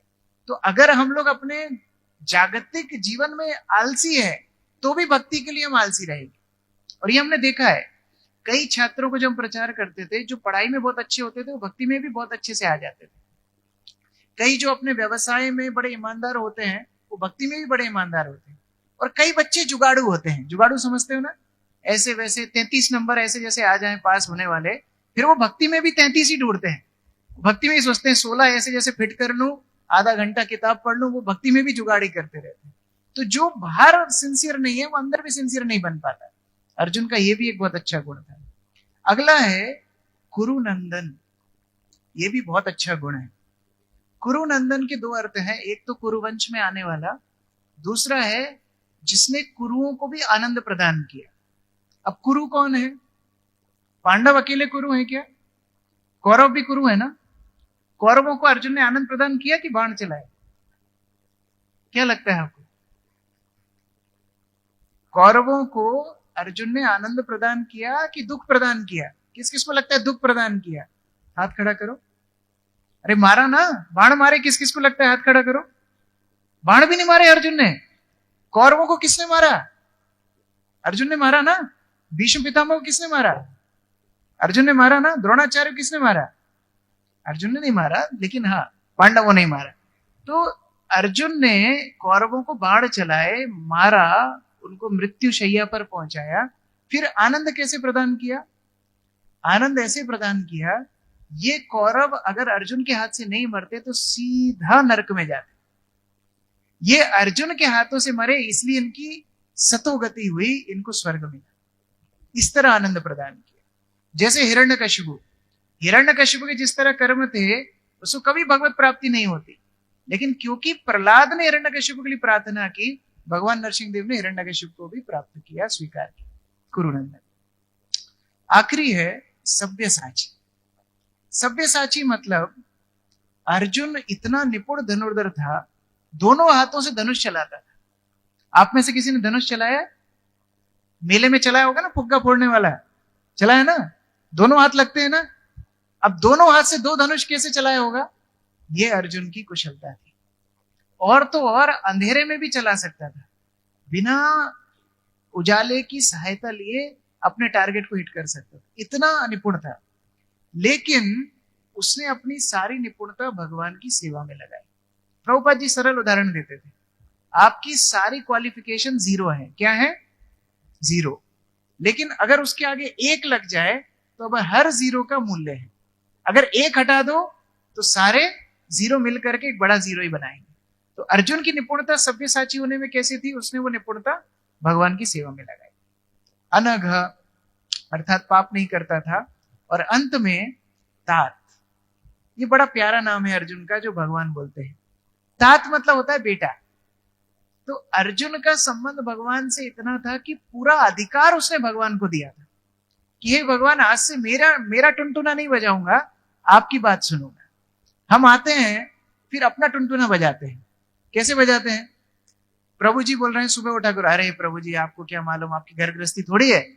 हम लोग रात में लेट हो जाते हैं, सुबह उठने में समस्या होती है कि कभी कमर दुखती है, कभी आंख की पलक दुखती है, कभी कान के ये दिखते हैं। आपको पता नहीं हमारे जीवन में कितने कष्ट है।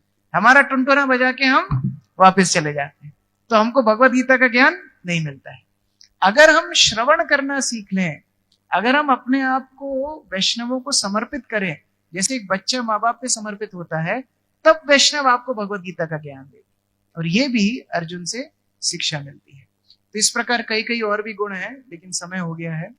अर्जुन के माध्यम से ही हम भगवत गीता समझ सकते हैं। अगर आप गीता में से अर्जुन को हटा दोगे, मतलब अर्जुन के गुणों पे विचार नहीं करोगे और आप कृष्ण को भगवान नहीं मानोगे, तो गीता केवल एक नोवेल रह जाएगा। गीता का फिर कोई अर्थ ही नहीं रहता है। लेकिन जिस दिन आप ये दो चीज समझ जाओगे कि भगवान पूर्ण पुरुषोत्तम अपने मुख से गीता बोल रहे हैं, ये शब्द कोई साधारण शब्द नहीं है, भगवान के शब्द हैं। और दूसरा, जिस तरह अर्जुन ने श्रवण किया वैसा श्रवण मुझे करना है, वैसा मनोभाव मुझे रखना है, तब जाके गीता आपके जीवन में क्रांति लाएगी, तब जाके गीता आपके जीवन में परिवर्तन लाएगी, तब जाके गीता आपके जीवन में भक्ति लाएगी, और वो हमारे जीवन की साफल्यता है। तो इस तरह आज हमने सीखा कि भगवान कई कई क्षेत्रों में अपने गुण बता रहे हैं, और एक एक गुण को हम कई कई दिनों तक चर्चा कर सकते हैं। एकमात्र अर्जुन के हमने सीखा कि अर्जुन के क्या गुण थे जिससे भगवान की कृपा को उसने आकर्षित किया। तो हमारे जीवन में संयम हो, हमारे कर्तव्यों के प्रति एक निष्ठता हो, वैष्णवों के प्रति आदर भाव हो, विनम्रता हो, ये सारे गुण अगर हम अर्जुन जैसे प्राप्त करेंगे तो फिर भक्ति बहुत सुगम है, बहुत सरल है, और हम भगवान को प्राप्त आसानी से कर सकते हैं। हरे कृष्ण। श्रीमद् भगवद गीता यथारूप की जय, श्रील प्रभुपाद की जय, समवेत भक्त वृंद की जय, निताय गौर प्रेमानंदे हरे। किसी का कोई प्रश्न है?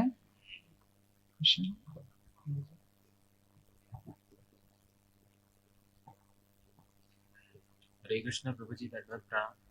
प्रभु जी, इसमें जो हमने देखा है कि अर्जुन का एक गुण था जो वो एल्डर्स की बहुत रिस्पेक्ट करते थे, वो हम जैसे हम अपने जीवन में हम उस आदत को लाना चाहते हैं, बट ये कि हम देखते हैं कि हमारे साथ अगर गलत हो रहा है तो हम उससे फिर डील कैसे करें? रिस्पेक्ट। प्रश्न है कि अर्जुन सबको रिस्पेक्ट करते थे, लेकिन हम देखते हैं कई बार हमारे साथ कुछ लोग गलत कर देते हैं, तो उनको रिस्पेक्ट कैसे करें? उनको रिस्पेक्ट करने का तरीका है उनसे दूर रहना। क्योंकि पास में जाओगे, फिर उनको 4 बातें सुनाओगे, वो आपको 8 बातें सुनाओगे, फिर मुक्का तुक्की करोगे, तो फिर वो सम्मान नहीं रहेगा। तो कई लोगों से दूर रहना भी सम्मान देना है कि ठीक है, इनकी हमारी जमती नहीं, थोड़ा दूर रहेंगे। और विशेषतः वैष्णव जब हम बनते हैं तो सारे संसार को ही हम सम्मान देते हैं। सकल सम्मान कुरीति शक्ति देहोनाथ जथा जथा। जथा जथा का मतलब होता है किस स्तर पे किसको सम्मान देना चाहिए, ये भी हमको पता होना चाहिए। जैसे कौन कौन ये विश्वास रखते हैं कि कुत्ते के अंदर जीवात्मा है, आत्मा है? हाथ खड़ा करो। ओके। कौन कौन ये विश्वास करते हैं कुत्ते के अंदर परमात्मा भी है? हाथ खड़ा करो। ओके। कौन कौन ये बोलते हैं कि कुत्ते को हम अपनी गोदी में बिठाएंगे?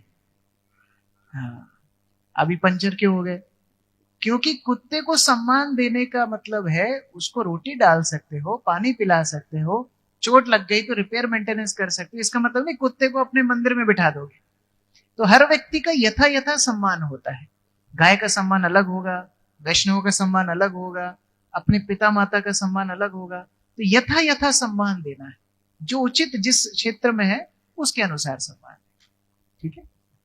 और द्वेषी जनों को सम्मान देना, उनसे दूर रहना है।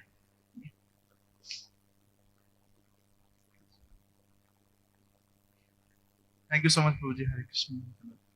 प्रभु जी, जैसा कि वैष्णवों और भक्तों की कृपा से हम आश्रय तो लिए हैं मंदिर का, भक्तों का, भगवान ने हमें आश्रय दिया है, लेकिन हम फील कर रहे हैं कि हम आश्रय नहीं लिए।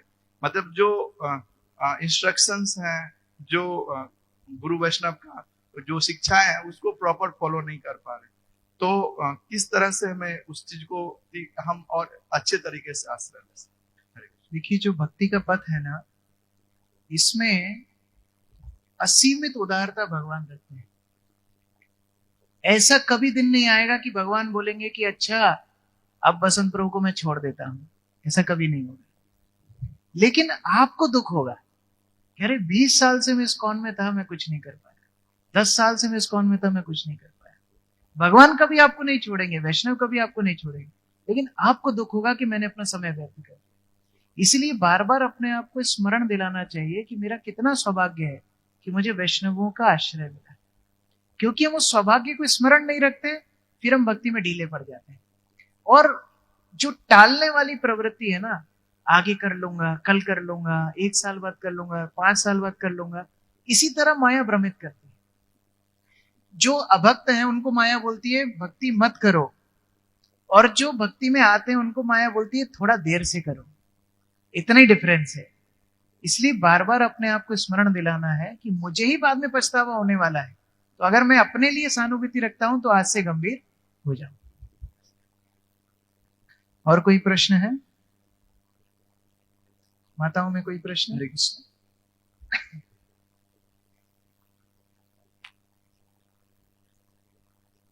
मैं प्रभु जी आज पहली बार आया हूं। आप पहली बार आए? अच्छा, किसी ने दिया। ओके, किसी ने दिया। मुझे इतने भक्तों को देखकर अच्छा लग रहा है। मेरी व्यस्तता है और फिर बाहर जाता हूं तो सब कुछ भूल जाता हूं। तो कैसे मैं और अच्छे से आगे बढ़ सकता हूं? देखिए, कृष्ण भक्ति में अगर किसी को आगे बढ़ना है तो वैष्णवों की संगति छोड़ के दूसरा उपाय नहीं है। जैसे मानो किसी को प्यास लगती है तो पानी पीने से ही उसकी प्यास बुझेगी। अगर वो खाद्य पदार्थ खाएगा, रेत खाएगा, तो उसकी प्यास नहीं बुझेगी।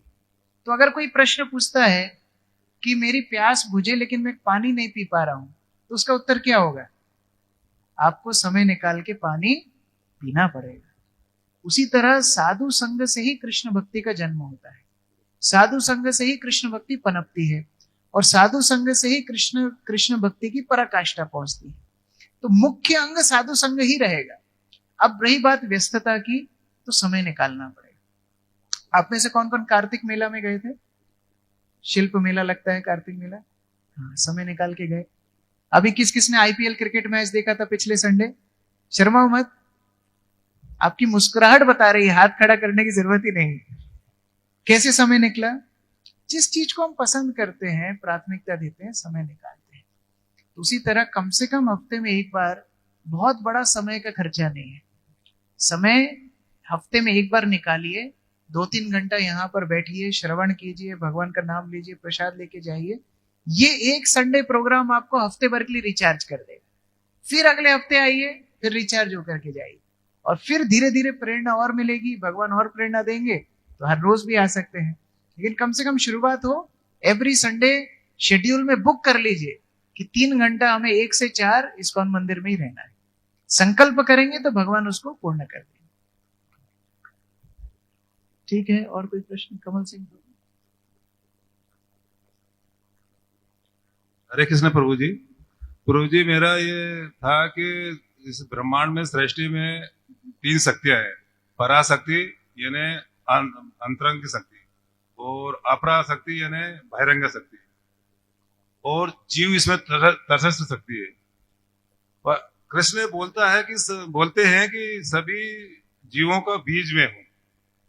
मैं उस संदर्भ में बात कहना चाह रहा हूं कि जब जीव इतना सुंदर है, वो प्रकृति के और इनके सुंदर मतलब खाद बीज की मतलब उसकी देख रेख में जीव बनता है, एक पेड़ पौधा बनता है और फल बनता है। तो जब इतना जीव मतलब जो जीव का बीज उसका उत्तम है, तो इसका फल में कहाँ कमी है जो एक तो दुर्योधन बन जाता है और एक अर्जुन बन जाता है? देखो, छोटे में बच्चे माता पिता को बड़ा प्रेम करते हैं, है ना? जब टीनेज में आते हैं, माता पिता के ऊपर चिल्लाते ना? आप लोगों ने भी चिल्लाया होगा।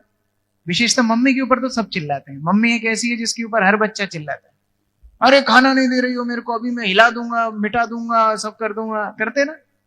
करते। फिर 20-25 साल का होता है और एक युवती उसके जीवन में आती है, छन्न छन्न करती हुई आती है। फिर वो युवती बोलती है 4 घंटे बाद खाना मिलेगा, चुपचाप बैठा रहता है। होता है कि नहीं? तो हिम्मत कहां गई? जो मम्मी को 5 मिनट के लिए चिल्ला रहा था, वो पत्नी के लिए 4 घंटा क्यों बैठता है? क्योंकि पत्नी की बात में अब वो रम गया है। तो ये ग्रहण किया उसने। ऐसा नहीं कि पत्नी उससे ज्यादा शक्तिशाली है, लेकिन पत्नी की बात को उसने ग्रहण कर लिया। उसी तरह बूंद के समान पवित्र जीव है जो आकाश से पवित्र होकर के नीचे आती है। अब वो बिंदु, वो बूंद अगर मानसरोवर झील में गिरे तो पवित्र हो जाएगी, गंगा में गिरे तो पवित्र हो जाएगी, और मिट्टी में गिरे तो अपवित्र हो जाएगी। तो हाँ, जीव शक्तिशाली है, लेकिन जो संगति वो कर लेता है उसके अनुसार उसका स्वभाव ढल जाता है। और इसलिए हम पिछले प्रश्न के उत्तर में ही बोल रहे थे, साधु संग सर्व शास्त्र कहे, लव मात्र साधु संग सर्व सिद्धि हो। साधु संग यदि रहेगा तो ये शुद्धि हो जाएगी। दुर्योधन भी सुयोधन बन जाता अगर विदुर की संगति कर लेता, लेकिन करा नहीं। और बाद में धृतराष्ट्र ने विदुर की संगति की तो घर छोड़ करके वन में गया और तपस्या करने लगा। तो धृतराष्ट्र का और दुर्योधन का दोनों का उदाहरण हम देखते हैं। कहने का मतलब ये कि जीव बीज का प्रकृति चेंज हो जाती है प्रभु। नहीं, प्रकृति चेंज नहीं होती। तो ये जैसे बूंद है, मैंने बूंद का उदाहरण दिया। अब बूंद तो पानी की H2O ही रहने वाली है, राइट। जैसे और सरल उदाहरण देता हूं, दूध है। अब दूध में आप रूअफ़ज़ा मिलाते हो तो कैसा टेस्ट आता है? गुलाबी गुलाबी आता है। केसर मिला देते हो ठंडाई तो केसर का स्वाद आता है। तो दूध का स्वभाव नहीं बदल रहा है, उसमें अब स्वभाव आवरण आ गया है। आवरण हट जाएगा तो दोबारा से पवित्र हो जाएगा। अरे हरे कृष्ण। बहुत बहुत धन्यवाद। श्रील प्रभुपाद की जय, समवेत भक्त वृंद की जय, निताय गौर प्रेमानंदे हरि हरि बोल। तो अभी हम चर्चा कर रहे थे किस प्रकार से आध्यात्मिक शिक्षा लेने के लिए हमें तत्पर होना चाहिए।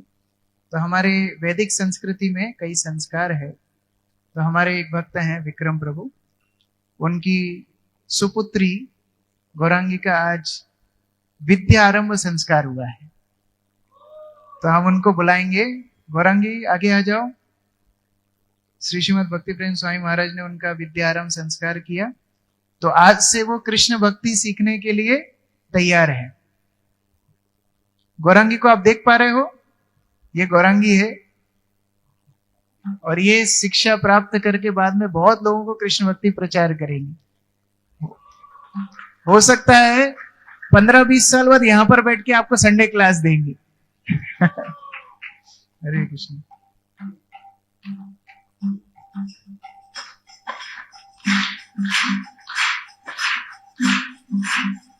हरे कृष्ण।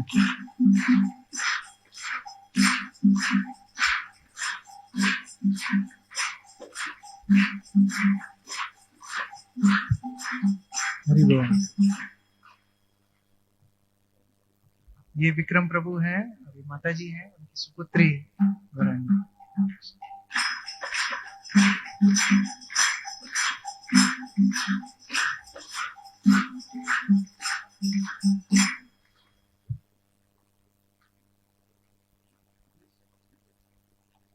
एक बार जोर से बोलिए हरि बोल। तो हम लोग अभी आपको 5 प्रश्न पूछने वाले हैं। इस प्रश्न का उत्तर देने पर आपको मिलेगा पुरस्कार। हरि बोल। पहला प्रश्न है, 5 प्रकार के रस कौन से हैं जिनका भगवान आनंद ले सकते हैं लेकिन एक रस का आनंद नहीं ले सकते? उन सभी 6 रसों का नाम बताएं। जो पहली बार आए हैं उनको पहले मौका देना चाहेंगे। पहली बार कौन कौन आए हैं? आप पहली बार आए हैं, बताइए प्रभु। और 5 रस में ट्राई करिए, कहां तक आप जा रहे हैं गाड़ी। और 5 रस का नाम प्रभु जी ने बताए थे। और पहली बार कौन आए हैं बताइए। पहली बार आप आए हैं, आप उत्तर दे सकते हैं, माता जी बता सकते हैं। फिर भी प्रभु जी ने करेक्ट आंसर बताए हैं। भक्ति रस। हरि बोल। आइए प्रभु।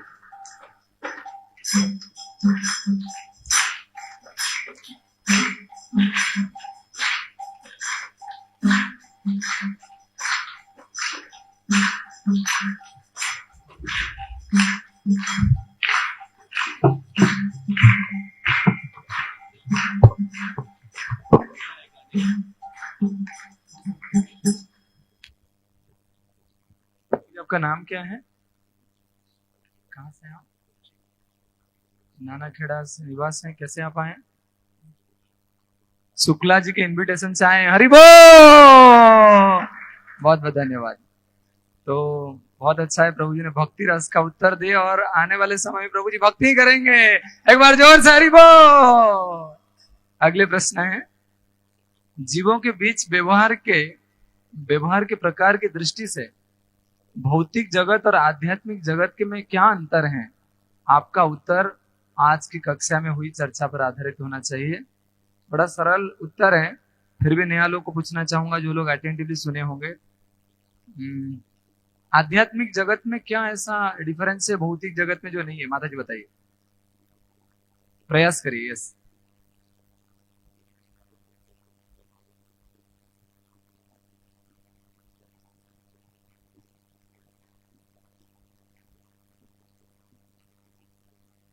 हरी बोल, जोर से तालियां।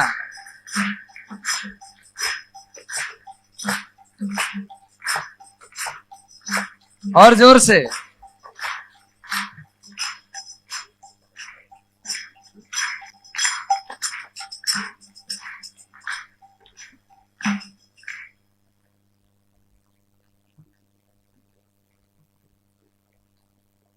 तो माता जी आपके नाम क्या है? कहां से हैं आप? उज्जैन से? कहां से? कैलाश एम्पायर से। अच्छा, इनकी कॉलोनी में कल 4-5 भक्त गए थे, छोटे बच्चे लोग भी गए थे, कीर्तन किए और कीर्तन से माता जी को इनविटेशन भी दिए कि प्लीज माता जी आप संडे क्लास में आइए। माता जी आज आए हैं। एक बार जोर से माता जी के लिए हरि बोल। Thank you very much. इस ग्रेस ऋषभानंद प्रभु जी की।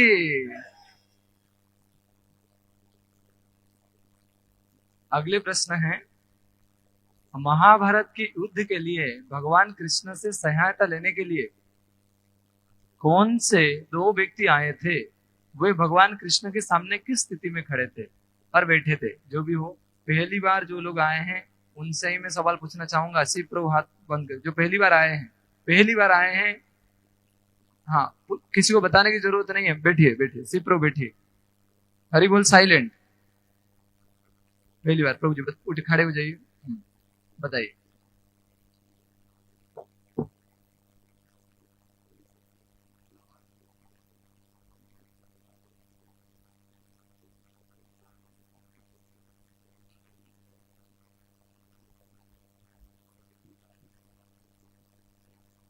हरि बोल। आइए, जोर से तालियां।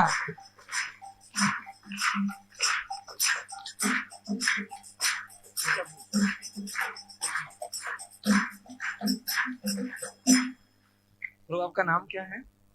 कहां से हैं आप? उज्जैन से। कहां से? कौन इनविटेशन दिया? किरण माता जी, हरि बोल। एक बार जोर से। भक्तों लोग कितना मेहनत करते हैं, देखिए एक एक व्यक्ति को बुलाते हैं कि प्लीज आप आइए, हरि कथा सुनिए, हरि का प्रसाद लीजिए, और एक बार जोर से हरि बोल बोलिए, हरि बोल। अगले प्रश्न है, गीता पढ़ने की सही मनोदशा और तरीके के लिए जो उदाहरण दिया गया है, उसमें एक ब्राह्मण अनुचित तरीके से गीता का पाठ कर रहा है, वो कौन सा स्थान था जहां वो रहता था? ये भी क्वेश्चन था। कौन उत्तर दे सकते हैं? नए भक्त। अच्छा, एक ही हमारे पास किताब है, मैं इस क्वेश्चन को स्किप कर रहा हूं, अगले प्रश्न दिखाइए ताकि नए भक्त भी।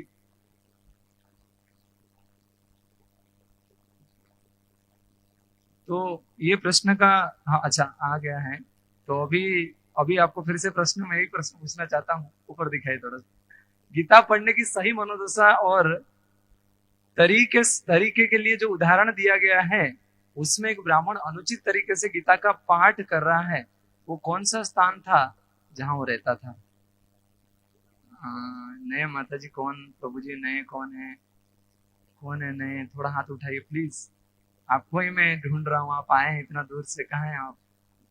अच्छा, बबीता माता जी बताइए।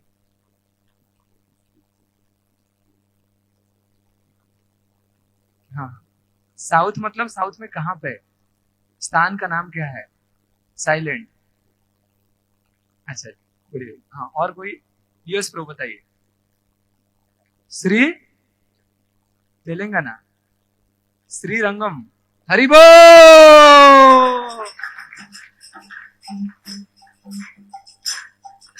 जोर से तालियां बजाइए प्रभु जी के लिए।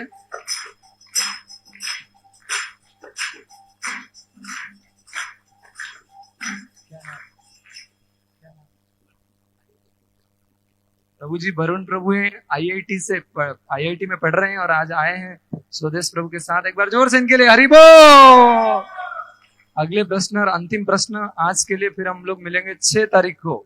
अगले प्रश्न है, अर्जुन का सबसे बड़ा गुण क्या था जिसके कारण भगवान कृष्ण उस पर बहुत दयालु थे? ये बड़ा सरल प्रश्न है। पहली बार जो लोग आए वो हाथ उठाएं। आप पहली बार देखने रहे मुझे, ये बहुत अच्छा सरल प्रश्न है। पहली बार कौन आए? माता जी बताइए। हाँ, क्या सम्माननीय? नहीं, ये गलत है। बैठिए। पहली बार कौन आए हैं? पहली बार आए हैं आप? पहली बार कौन आए? बताइए प्रभु, बताइए, आप बताइए। हाँ बताइए।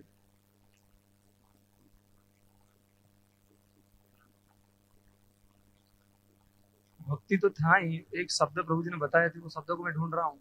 यस प्रभु, पीछे वाले प्रभु जी।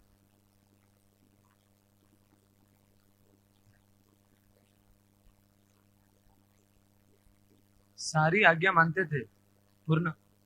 हरि बोल। एक बार आइए प्रभु जी, हरि बोल। जोर से तालियां।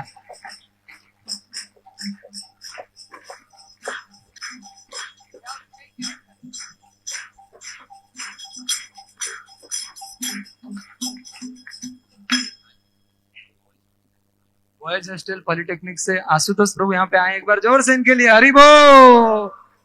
तो अर्जुन पूर्ण समर्पित थे, आज्ञाकारी थे, और कृष्ण जो बोलते थे वो अर्जुन करते थे। तो अगली बार फिर हम लोग आपके प्रश्न और आपके उत्तर के साथ मिलेंगे। अभी अनाउंसमेंट है, 2 मिनट हम आपको एक महत्वपूर्ण सूचना देना चाह रहे हैं। आने वाले समय में अगली हफ्ता तक हम लोग क्या करने वाले हैं। आज के लिए स्लाइड, यहाँ पे कुछ भक्तों का बर्थडे पार्टी भी मनाया जाएगा आज, तो उनके लिए छोटा सा गिफ्ट है। आज प्रीति माता जी का बर्थडे है, तो मैं माता जी को रिक्वेस्ट करूंगा यहाँ पे आए और प्रभु का हाथों से गिफ्ट लें। तो आइए माता जी, थोड़ा तालियां एक साथ में।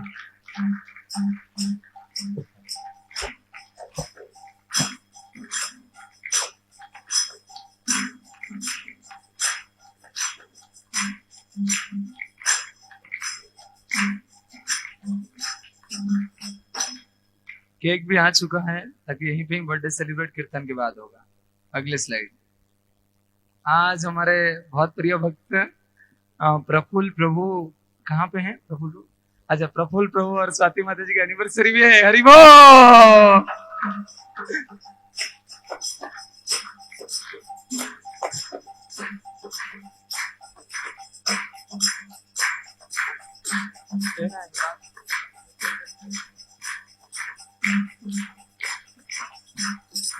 आज प्रभु जी की तरफ से आप सभी के लिए खीर प्रसादम है। हरि बोल।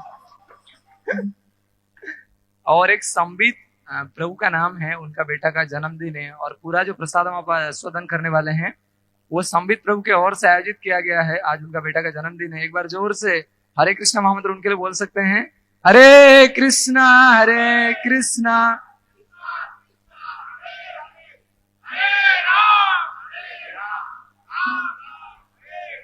अगला स्लाइड। अभी आप सबको पता है हम लोग 5 दिन का इतना जूस पिए हैं ताकि जूस पीने की इच्छा बंद नहीं हो रही है। अभी फिर से 3 दिवसीय राम कथा है, इस ग्रेस कृष्ण किशोर प्रभु जी के द्वारा ऑडिटोरियम में होने वाला है। आपके लिए राम किसका है? राम किसका है?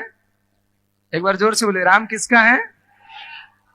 अच्छा, आधे अधूरा। राम किसका है? तो 3 तारीख, 4 तारीख, 5 तारीख राम मेरा है। तो यहाँ पे ऑडिटोरियम में 6:15 से इस ग्रेस कृष्ण किशोर प्रभु जी राम जी के ऊपर सुंदर कांड के ऊपर बोलेंगे। तो आपसे मेरा अनुरोध है कि प्लीज आप भी आइए, आपके घर में सभी लोग को लेके आइए, राम जी का प्रचार करिए और हनुमान जी का इच्छा को पूरा करिए। आपके लिए मेरा निवेदन है कि प्लीज भरपूर मात्रा में ऑडिटोरियम में शाम को 6:15 के साथ हम लोग वहीं पे मिलेंगे। प्रसाद भी लास्ट में सभी के लिए रहेगा। अगले स्लाइड। आप सबको पता है, जिस प्रकार प्रभु जी गीता के ऊपर बता रहे थे, बहुत सारे लोगों को कंफ्यूजन था कि गीता को अर्जुन हीरो है कि कर्ण हीरो है। कई बार लोग बड़ा कंफ्यूजन में रहते हैं। तो इसीलिए संदेह को दूर करने के लिए क्या है? संदेश। बोलिए कि संदेह को दूर करने के लिए क्या है? गीता संदेश कोर्स। संदेश जिसको पता है तो संदेह उसका दूर हो जाएगा। इसलिए गीता संदेश कोर्स अगले कुछ दिनों में हम लोग शुरुआत कर रहे हैं। आपके मन में सारा संदेह दूर हो जाएगा और आपको कृष्ण मिलेंगे। तो मेरा निवेदन है प्लीज आप ये गीता कोर्स में ज्वाइन करिए। Last slide.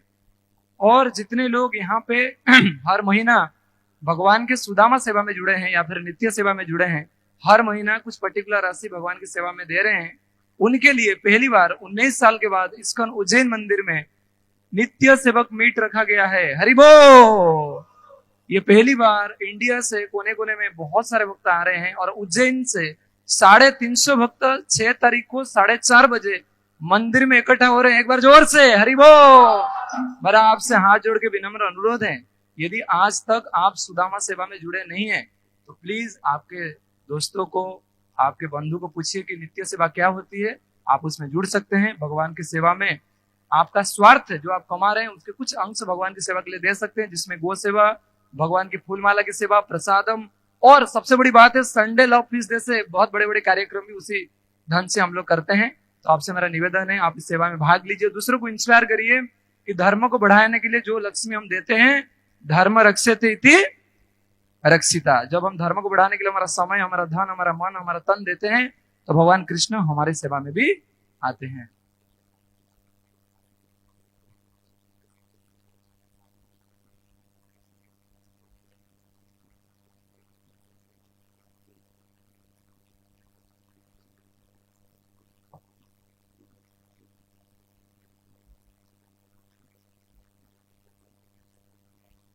तो अगले जो संडे क्लास है, तो आपसे मेरा निवेदन है कि वो संडे क्लास 1 बजे नहीं होगी, संडे क्लास 10:30 बजे होने वाला है यहाँ पे, क्योंकि अगले संडे को कौन आ रहे हैं? भगवान राम। तो इसीलिए 6 तारीख को हम लोग 1 बजे नहीं मिलेंगे, हम मिलेंगे 10:30 बजे और यहीं पे अभिषेक अटेंड करेंगे, क्लास भी होगा, कथा भी होगा और उसके बाद डांसिंग कीर्तन, उसके बाद महाप्रसाद। श्रील प्रभुपाद की। अभी हम यहाँ पे कीर्तन करेंगे, धीरे धीरे शुरुआत कीर्तन में आप लोग हमारे साथ तालियां बजाएंगे, उसके बाद धीरे धीरे हम आपके साथ डांसिंग कीर्तन में भी भाग लेंगे। श्रील प्रभुपाद की।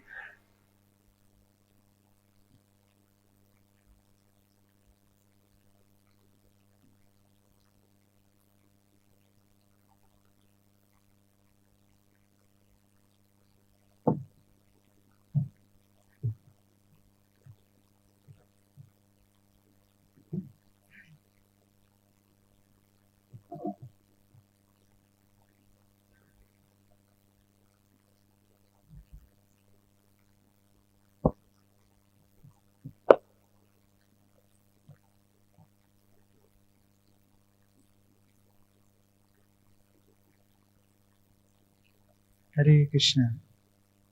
तो अभी हम लोग भगवान का नाम संकीर्तन करेंगे। आप लोग ध्यान से सुनना और पीछे पीछे दोहराना। सभी को भगवान का नाम लेने का अच्छा मौका है, तो शर्माइएगा मत, अच्छे से भगवान का नाम लेना।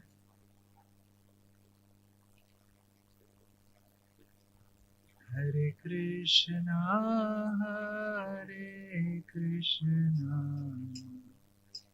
कृष्णा कृष्णा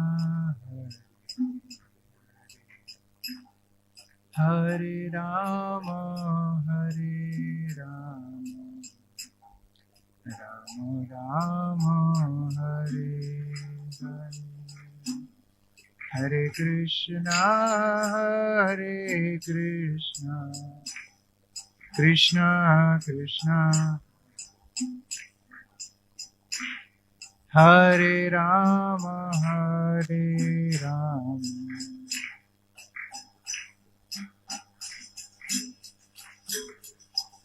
हरे कृष्णा कृष्णा कृष्णा हरे हरे राम राम राम हरे हरे। कृष्णा कृष्णा कृष्णा हरे राम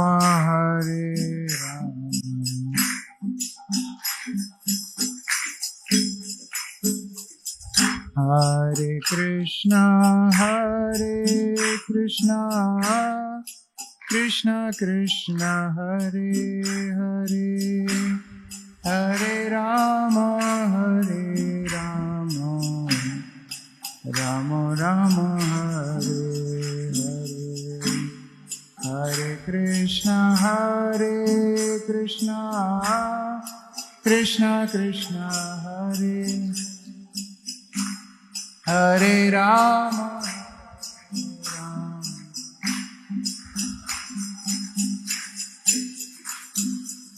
हरे कृष्णा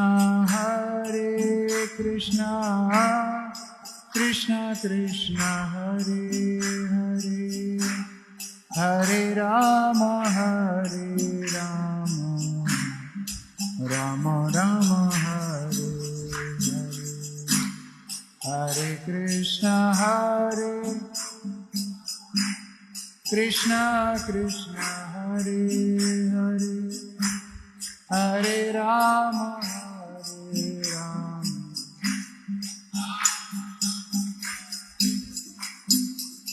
हरे कृष्णा कृष्णा हरे हरे हरे राम राम राम हरे हरे हरे कृष्णा कृष्णा हरे हरे हरे राम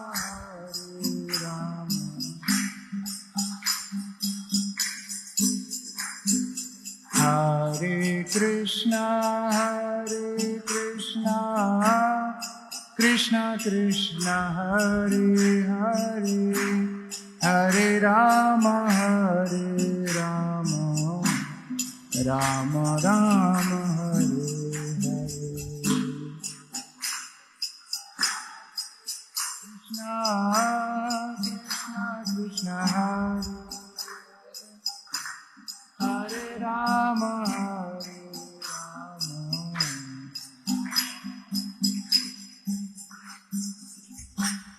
हरे कृष्णा हरे राम हरे कृष्णा कृष्णा हरे हरे हरे राम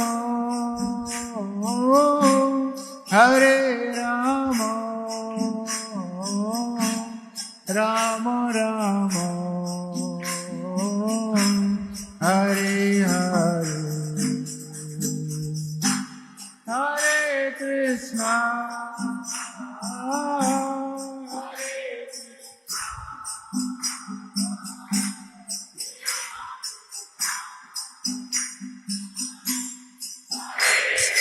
जोर से हरे राम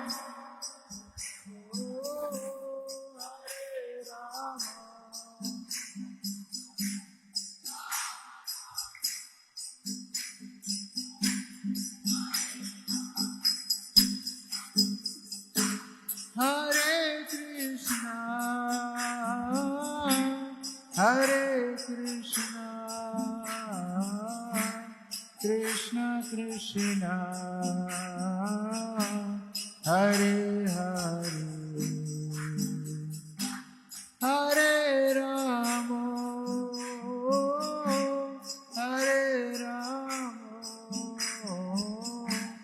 राम राम हरे हरे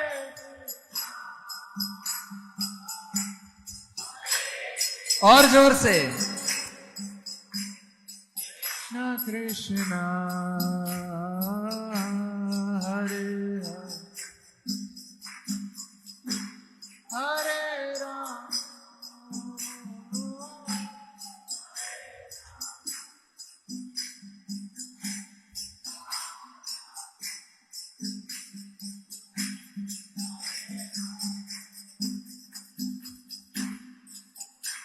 श्रील प्रभुपाद समझाते हैं कि ये जो कीर्तन है वो कीर्तन वास्तव में एक बच्चे की पुकार जैसे माँ के लिए होती है, वैसे जीव की पुकार भगवान के लिए। आप में से कौन कौन चाहते हो भगवान आपके जीवन में आके बस रह जाए? कौन कौन चाहते हैं? तो आपको पुकारना होगा, आपके हृदय से भगवान को पुकारिए कि हे भगवान, मैं आपको अपने जीवन में चाहता हूं, मेरे जीवन में आ जाइए। हरे कृष्णा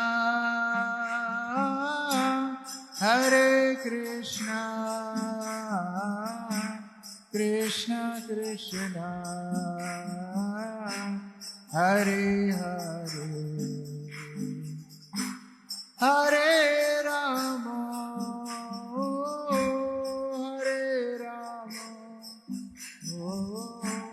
राम राम हरे हरे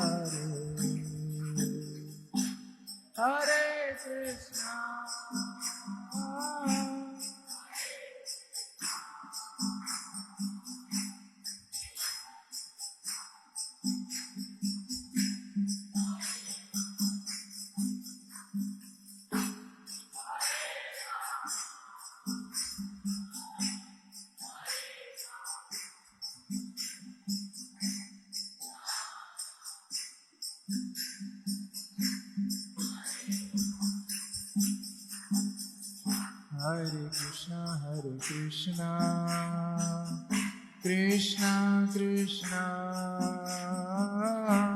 हरे हरे हरे राम राम राम हरे हरे हरे कृष्णा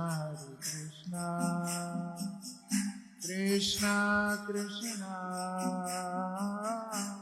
हरे हरे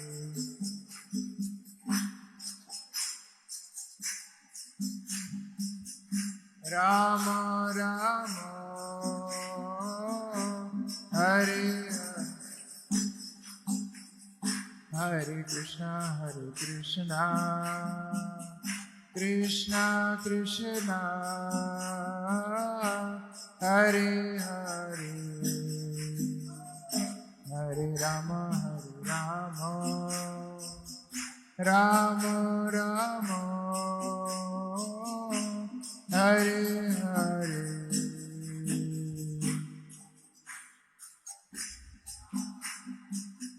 कृष्णा कृष्णा हरे हरे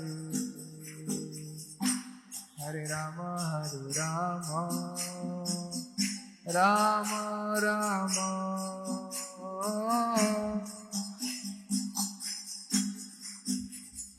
हरे कृष्णा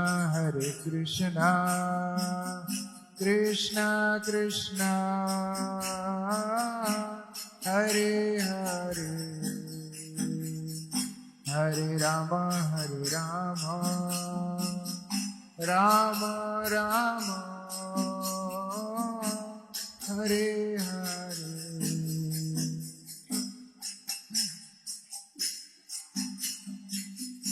कृष्णा कृष्णा हरे हरे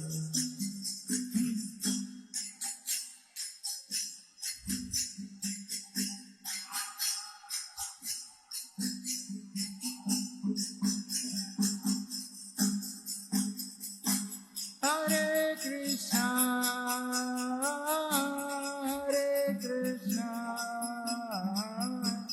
कृष्ण कृष्ण हरे हरे हरे राम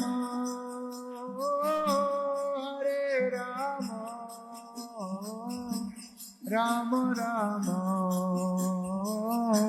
हरे हरे हरे कृष्णा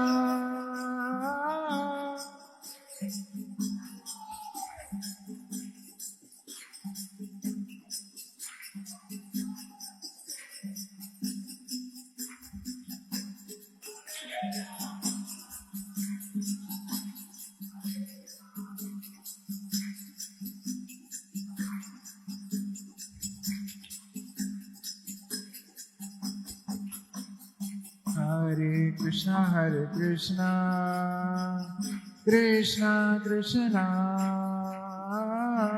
हरे हरे हरे राम राम राम हरे हरे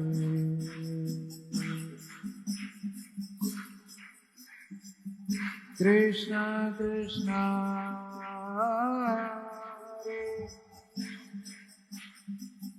हरे राम राम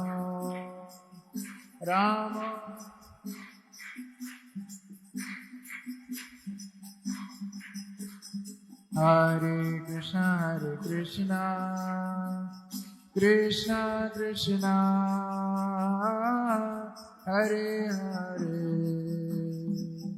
हरे राम राम राम हरे हरे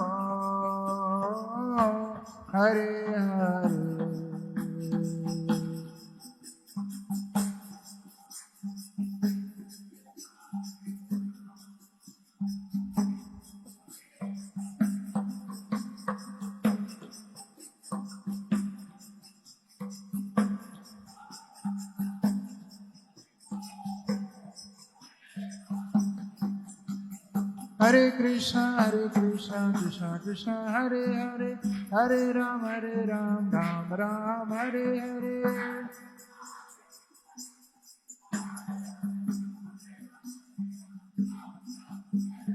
हरे कृष्णा कृष्णा कृष्णा हरे हरे हरे राम राम राम हरे हरे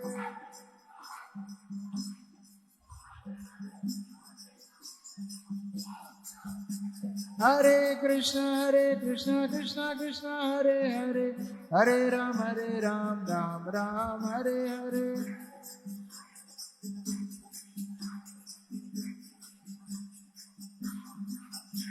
हरे कृष्णा कृष्णा कृष्णा हरे हरे हरे राम राम राम हरे हरे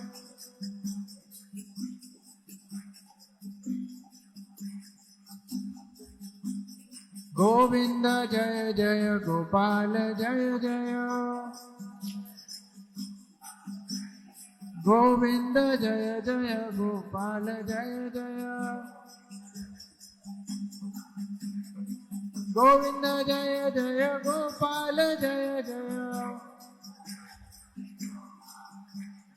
राधा रमण हरि गोविंद जय जय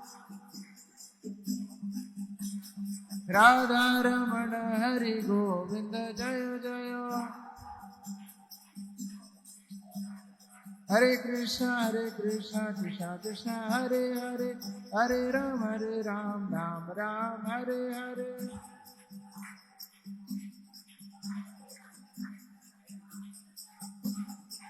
हरे कृष्णा कृष्णा कृष्णा हरे हरे हरे राम राम राम हरे हरे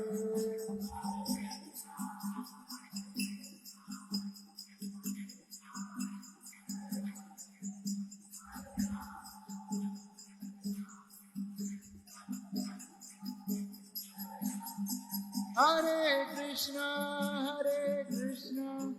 कृष्णा कृष्णा हरे हरे हरे राम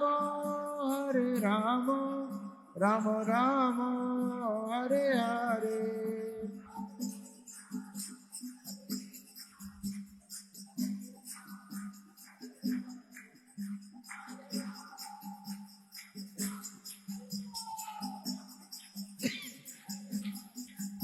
जय राधा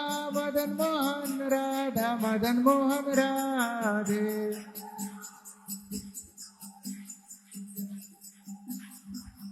जय कृष्ण बलराम जय कृष्ण बलराम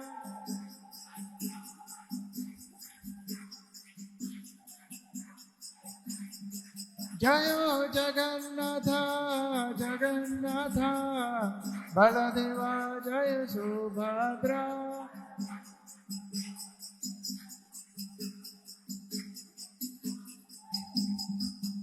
जय नृसिंहदेव नृसिंहदेव प्रहलादेश जय नृसिंहदेव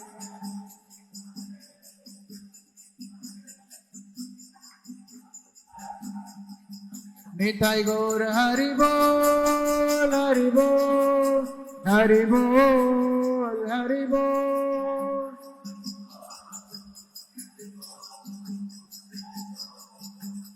निताई गौर हरि बोल हरि बोल हरि बोल हरि बोल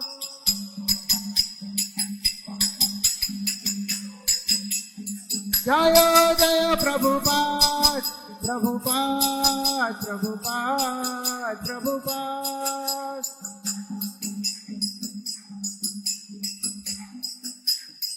जय जय प्रभुपाद प्रभुपाद प्रभुपाद प्रभुपाद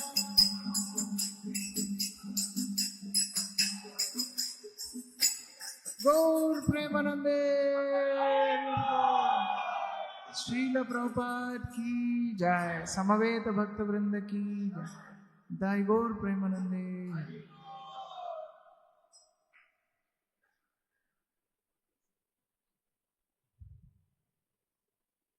नमस्ते नरसिंहाय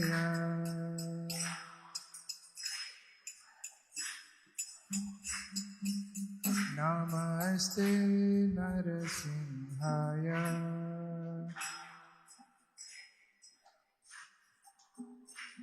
प्रहलाद लाद दायिने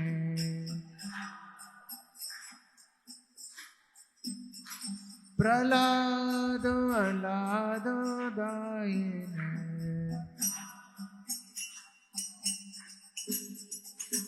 हिरण्यकशिपुर्वक्षः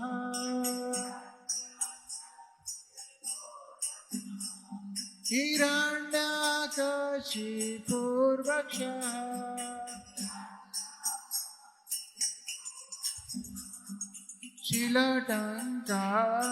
शिलटङ्कानखालये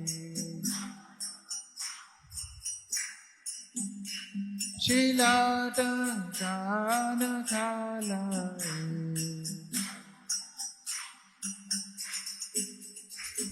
इतो निशिंहा परतो निशिंहा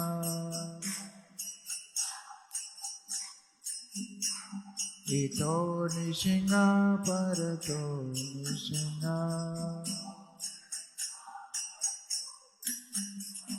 इतो निशिंहा परतो निशिंहा इतो निशिंहा परतो निशिंहा यतो यतो यामि ततो निशिंहा यतो यतो यतो यामि ततो निशिंहा यतो यतो यामि ततो निशिंहा यतो बाहिर नरसिंह हृदय नरसिंह बाहिर नरसिंह हृदय नरसिंह नरसिंहमदिं शरणं प्रपदे नरसिंहमदिं शरणं प्रपदे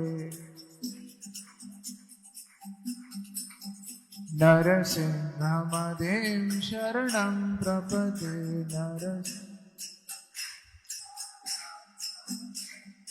तव कर कमलवरे नाथा अद्भुत श्रृंगार दलिता हिरण्यकशिपो तनुभृंगा केशवधृता नरहरि रूपा जय जगदीश हरे जय जगदीश हरे जय जगदीश हरे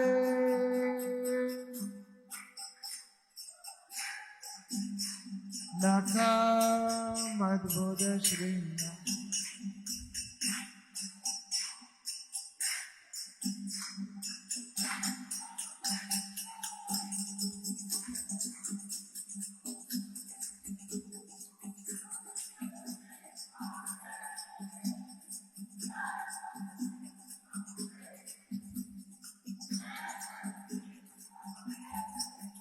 जय केशवद्रीता नर हरि रूपा जय जगदीश हरे जय जगदीश हरे जय जगदीश हरे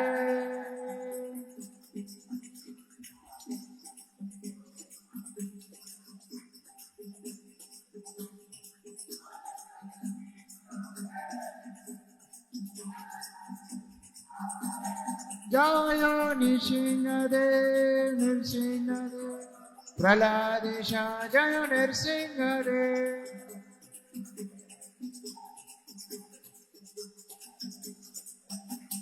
जय प्रहलाद महाराज प्रहलाद महाराज प्रहलाद महाराज जय प्रहलाद महाराज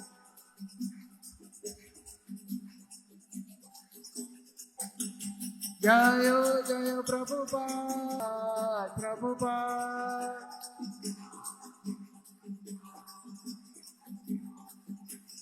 नीताय गौर हरि बोल हरि बोल हरि बोल हरि बोल नीताय गौर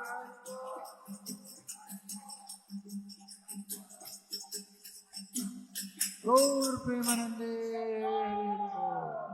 नृसिंहदेव भगवान की प्रहलाद महाराज की श्रील प्रभुपाद की जय विष्णुपाद परमहंस परिव्राजकाचार्य अष्टोत्तर शत श्री श्रीमान अभय चरणारविंद भक्ति वेदांत स्वामी श्रील प्रभुपाद की इस्कॉन बीडीडी फाउंडर आचार्य श्रील प्रभुपाद की जय विष्णुपाद परमहंस परिव्राजकाचार्य अष्टोत्तर शत श्री श्रीमान श्रील भक्ति सिद्धांत सरस्वती ठाकुर की अनंत कोटि वैष्णव वृंद की नामाचार्य शील हरिदास ठाकुर की प्रेम से कहो श्री कृष्ण चैतन्य प्रभु नित्यानंद श्री अद्वैत गदाधर शिवासदि गौर भक्त वृंद की श्री श्री राधा कृष्ण गोप गोपिका श्याम कुंड राधा कुंड गिरि गोवर्धन की श्री वृंदावन धाम की श्री मायापुर धाम की श्री जगन्नाथपुरी धाम की श्री द्वारकापुरी धाम की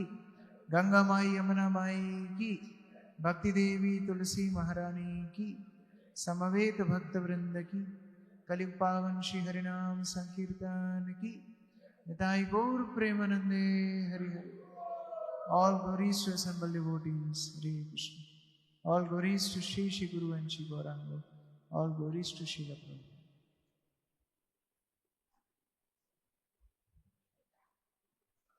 सभी लोग सभी भक्तों के लिए प्रसाद की व्यवस्था है कोई बिना प्रसाद लेके घर न जाए किचन को भी सभी लोग जाना है उसके पहले 2 मिनट के लिए बस पास में आ जाइए 2 भक्तों का बर्थडे है और कूपन आपको एक लिखने के लिए दिया गया था उसको भर दीजिए और पास में आ जाइए प्लीज पास में आ जाइए ये दरी वगैरह थोड़ा सा प्रथम रूप दरी करताल को इधर ले आइए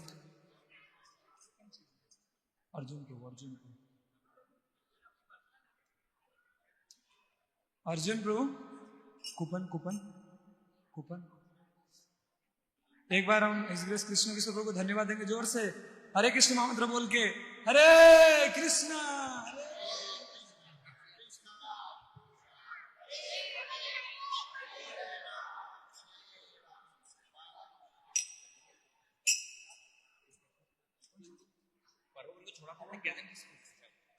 एक बार हम लोग आज हैप्पी एनिवर्सरी प्रफुल्ल प्रभु स्वाति माता जी प्रथम प्रभु थोड़ा आप प्रथम प्रभु एक हाँ कर रहे हैं कूपन दे रहे हैं आप प्रभुपा जी के गला से 2 माला ले आइए जल्दी 2 माला गला से 2 माला ले आइए प्रभुपा जी का गला में प्रभु जी वीडियो कर लीजिए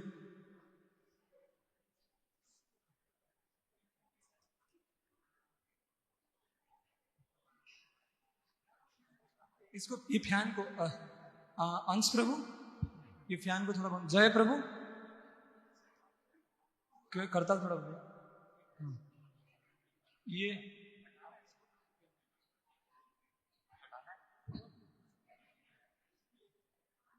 कहाँ है प्रफुल्ल प्रभु? कहाँ है प्रफुल्ल प्रभु? आइए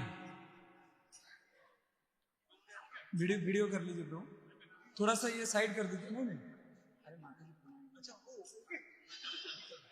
वीडियो करिए, पहना दीजिए प्रभु। ठीक है प्रभु, जय प्रभु, पहना दीजिए प्रभु। ये प्रीति माता जी बापू, प्रीति माता जी। अरे एक मिनट हाँ आइए केक कटिंग करिए जल्दी, थोड़ा सा माइक को भी थोड़ा हटाइए, बच्चों को और माइक को दोनों को। हाँ प्रीति माता थोड़ा आप पहले। शुभ जन्मदिनं तुभ्यं, शुभ जन्मदिनं तुभ्यं, शुभ जन्मदिनं तुभ्यं,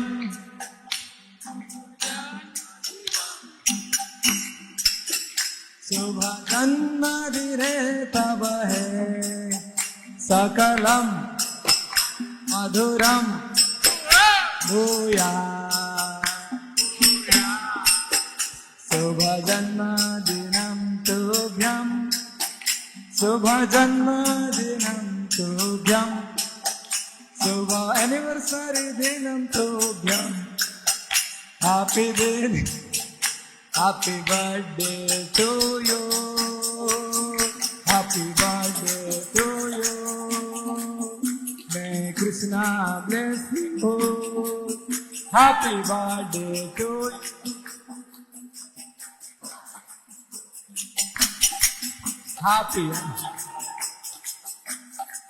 हैप्पी एनिवर्सरी टू यू।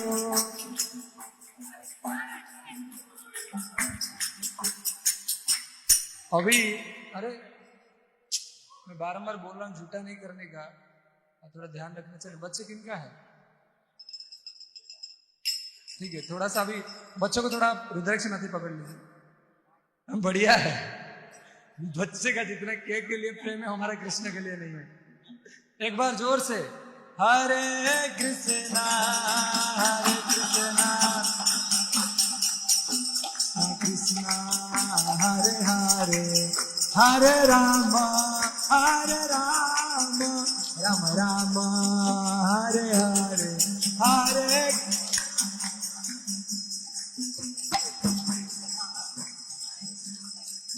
हरे राम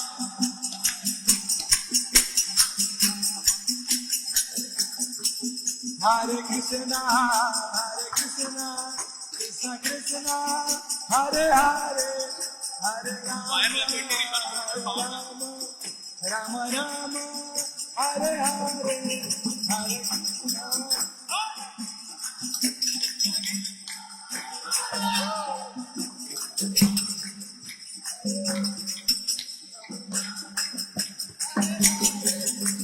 हरे कृष्णा कृष्ण कृष्ण हरे हरे हरे राम राम राम हरे हरे हरे कृष्णा।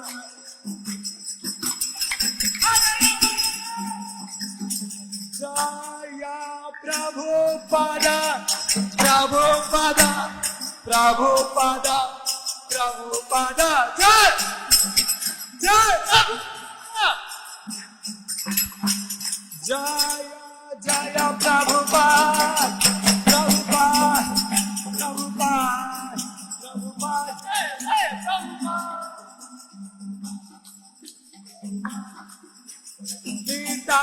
हरि बोल हरि बोल।